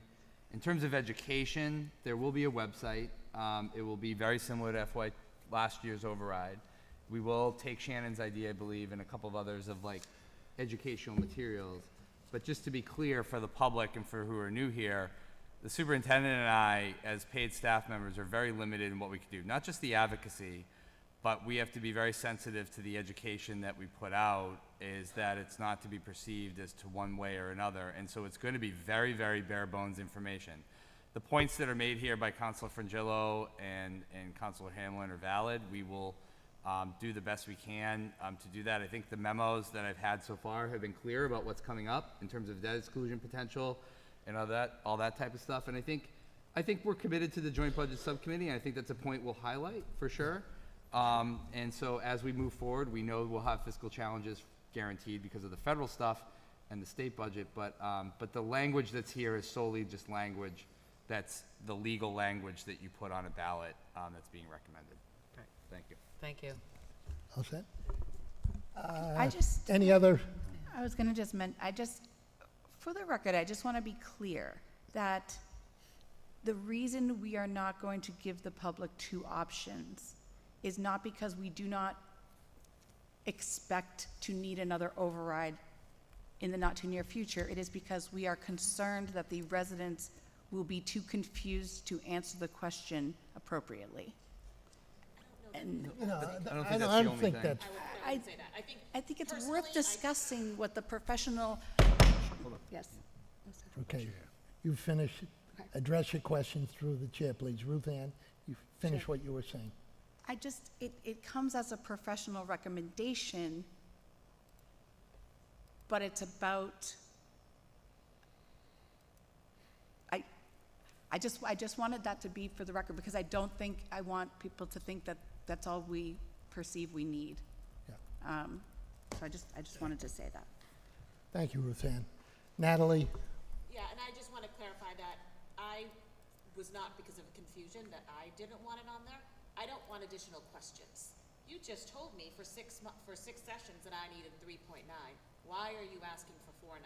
It just creates additional questions, and where's that money gonna go? Where's it gonna go for a year? And now we have to create different things. It just creates a pile of different concerns that we haven't addressed over the last 6 weeks, and I want to eliminate that because I want to pass the 3.9. My question, I'm glad we're having this discussion, is people still have the option to just vote for what they are familiar with in this method. So people can certainly come and still vote for 3.9, and I think it's a losing battle. But I get concerned when half the people in town, pretty much half, voted for 6.8, and we heard a lot of people saying we didn't feel this, we're concerned about this number, and I just want them to know that I went to bat for them, because I do think we're gonna have to come back again, unfortunately. Thank you. Thank you, Ruth Ann. And I think I did say, we don't know. We don't have a crystal ball. We don't know what next year is going to bring, or the year after, or the year after that. And we may have to be back. But we may not. And what we do know is that we have a deficit of 3.862 right now. And we do need a win, for sure. Okay, any further discussion? Seeing none, the vote will come on the motion. All those in favor signify by saying aye. Aye. Aye. Opposed? No.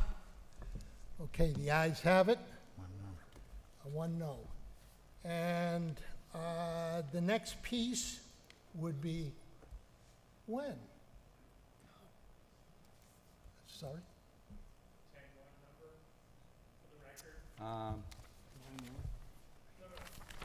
Hold on. Yep. 10, 4, nine, 5, nine. 6, 7, 8, 9-1. 9-1. 9-1. 9-1. Yep. It's only 9-1. 9-1. Okay, the next question would be when? And we have talked with our town clerk. We have had discussions with the town administrator, as well as superintendent of schools, and I have talked to a couple of school committee people regarding, when do we think the best time is? And we want to have enough time for us to educate more of the community as to what this question is.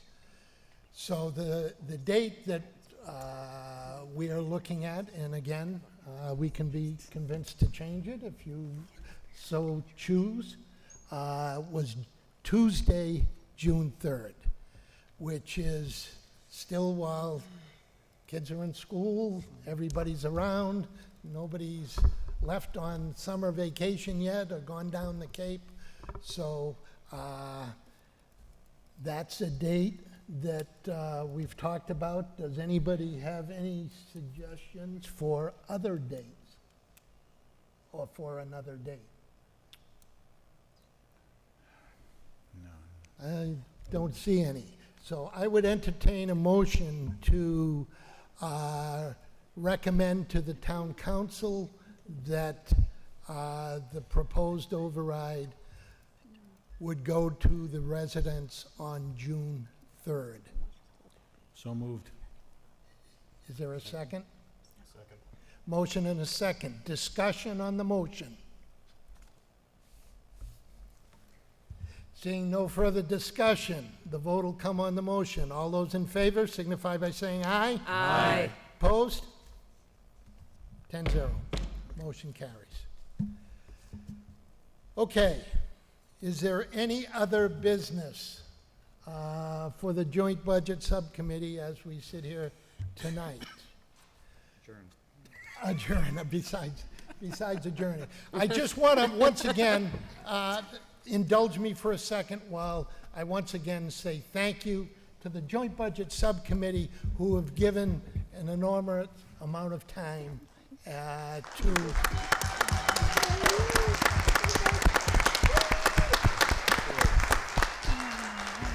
to what has been a really, really good process. I know the department heads and maybe the school administration probably won't be happy when I say this, but I would love to have the same process moving forward next year. And since the election isn't until November, we'll get to be able to start the process before. So it will happen.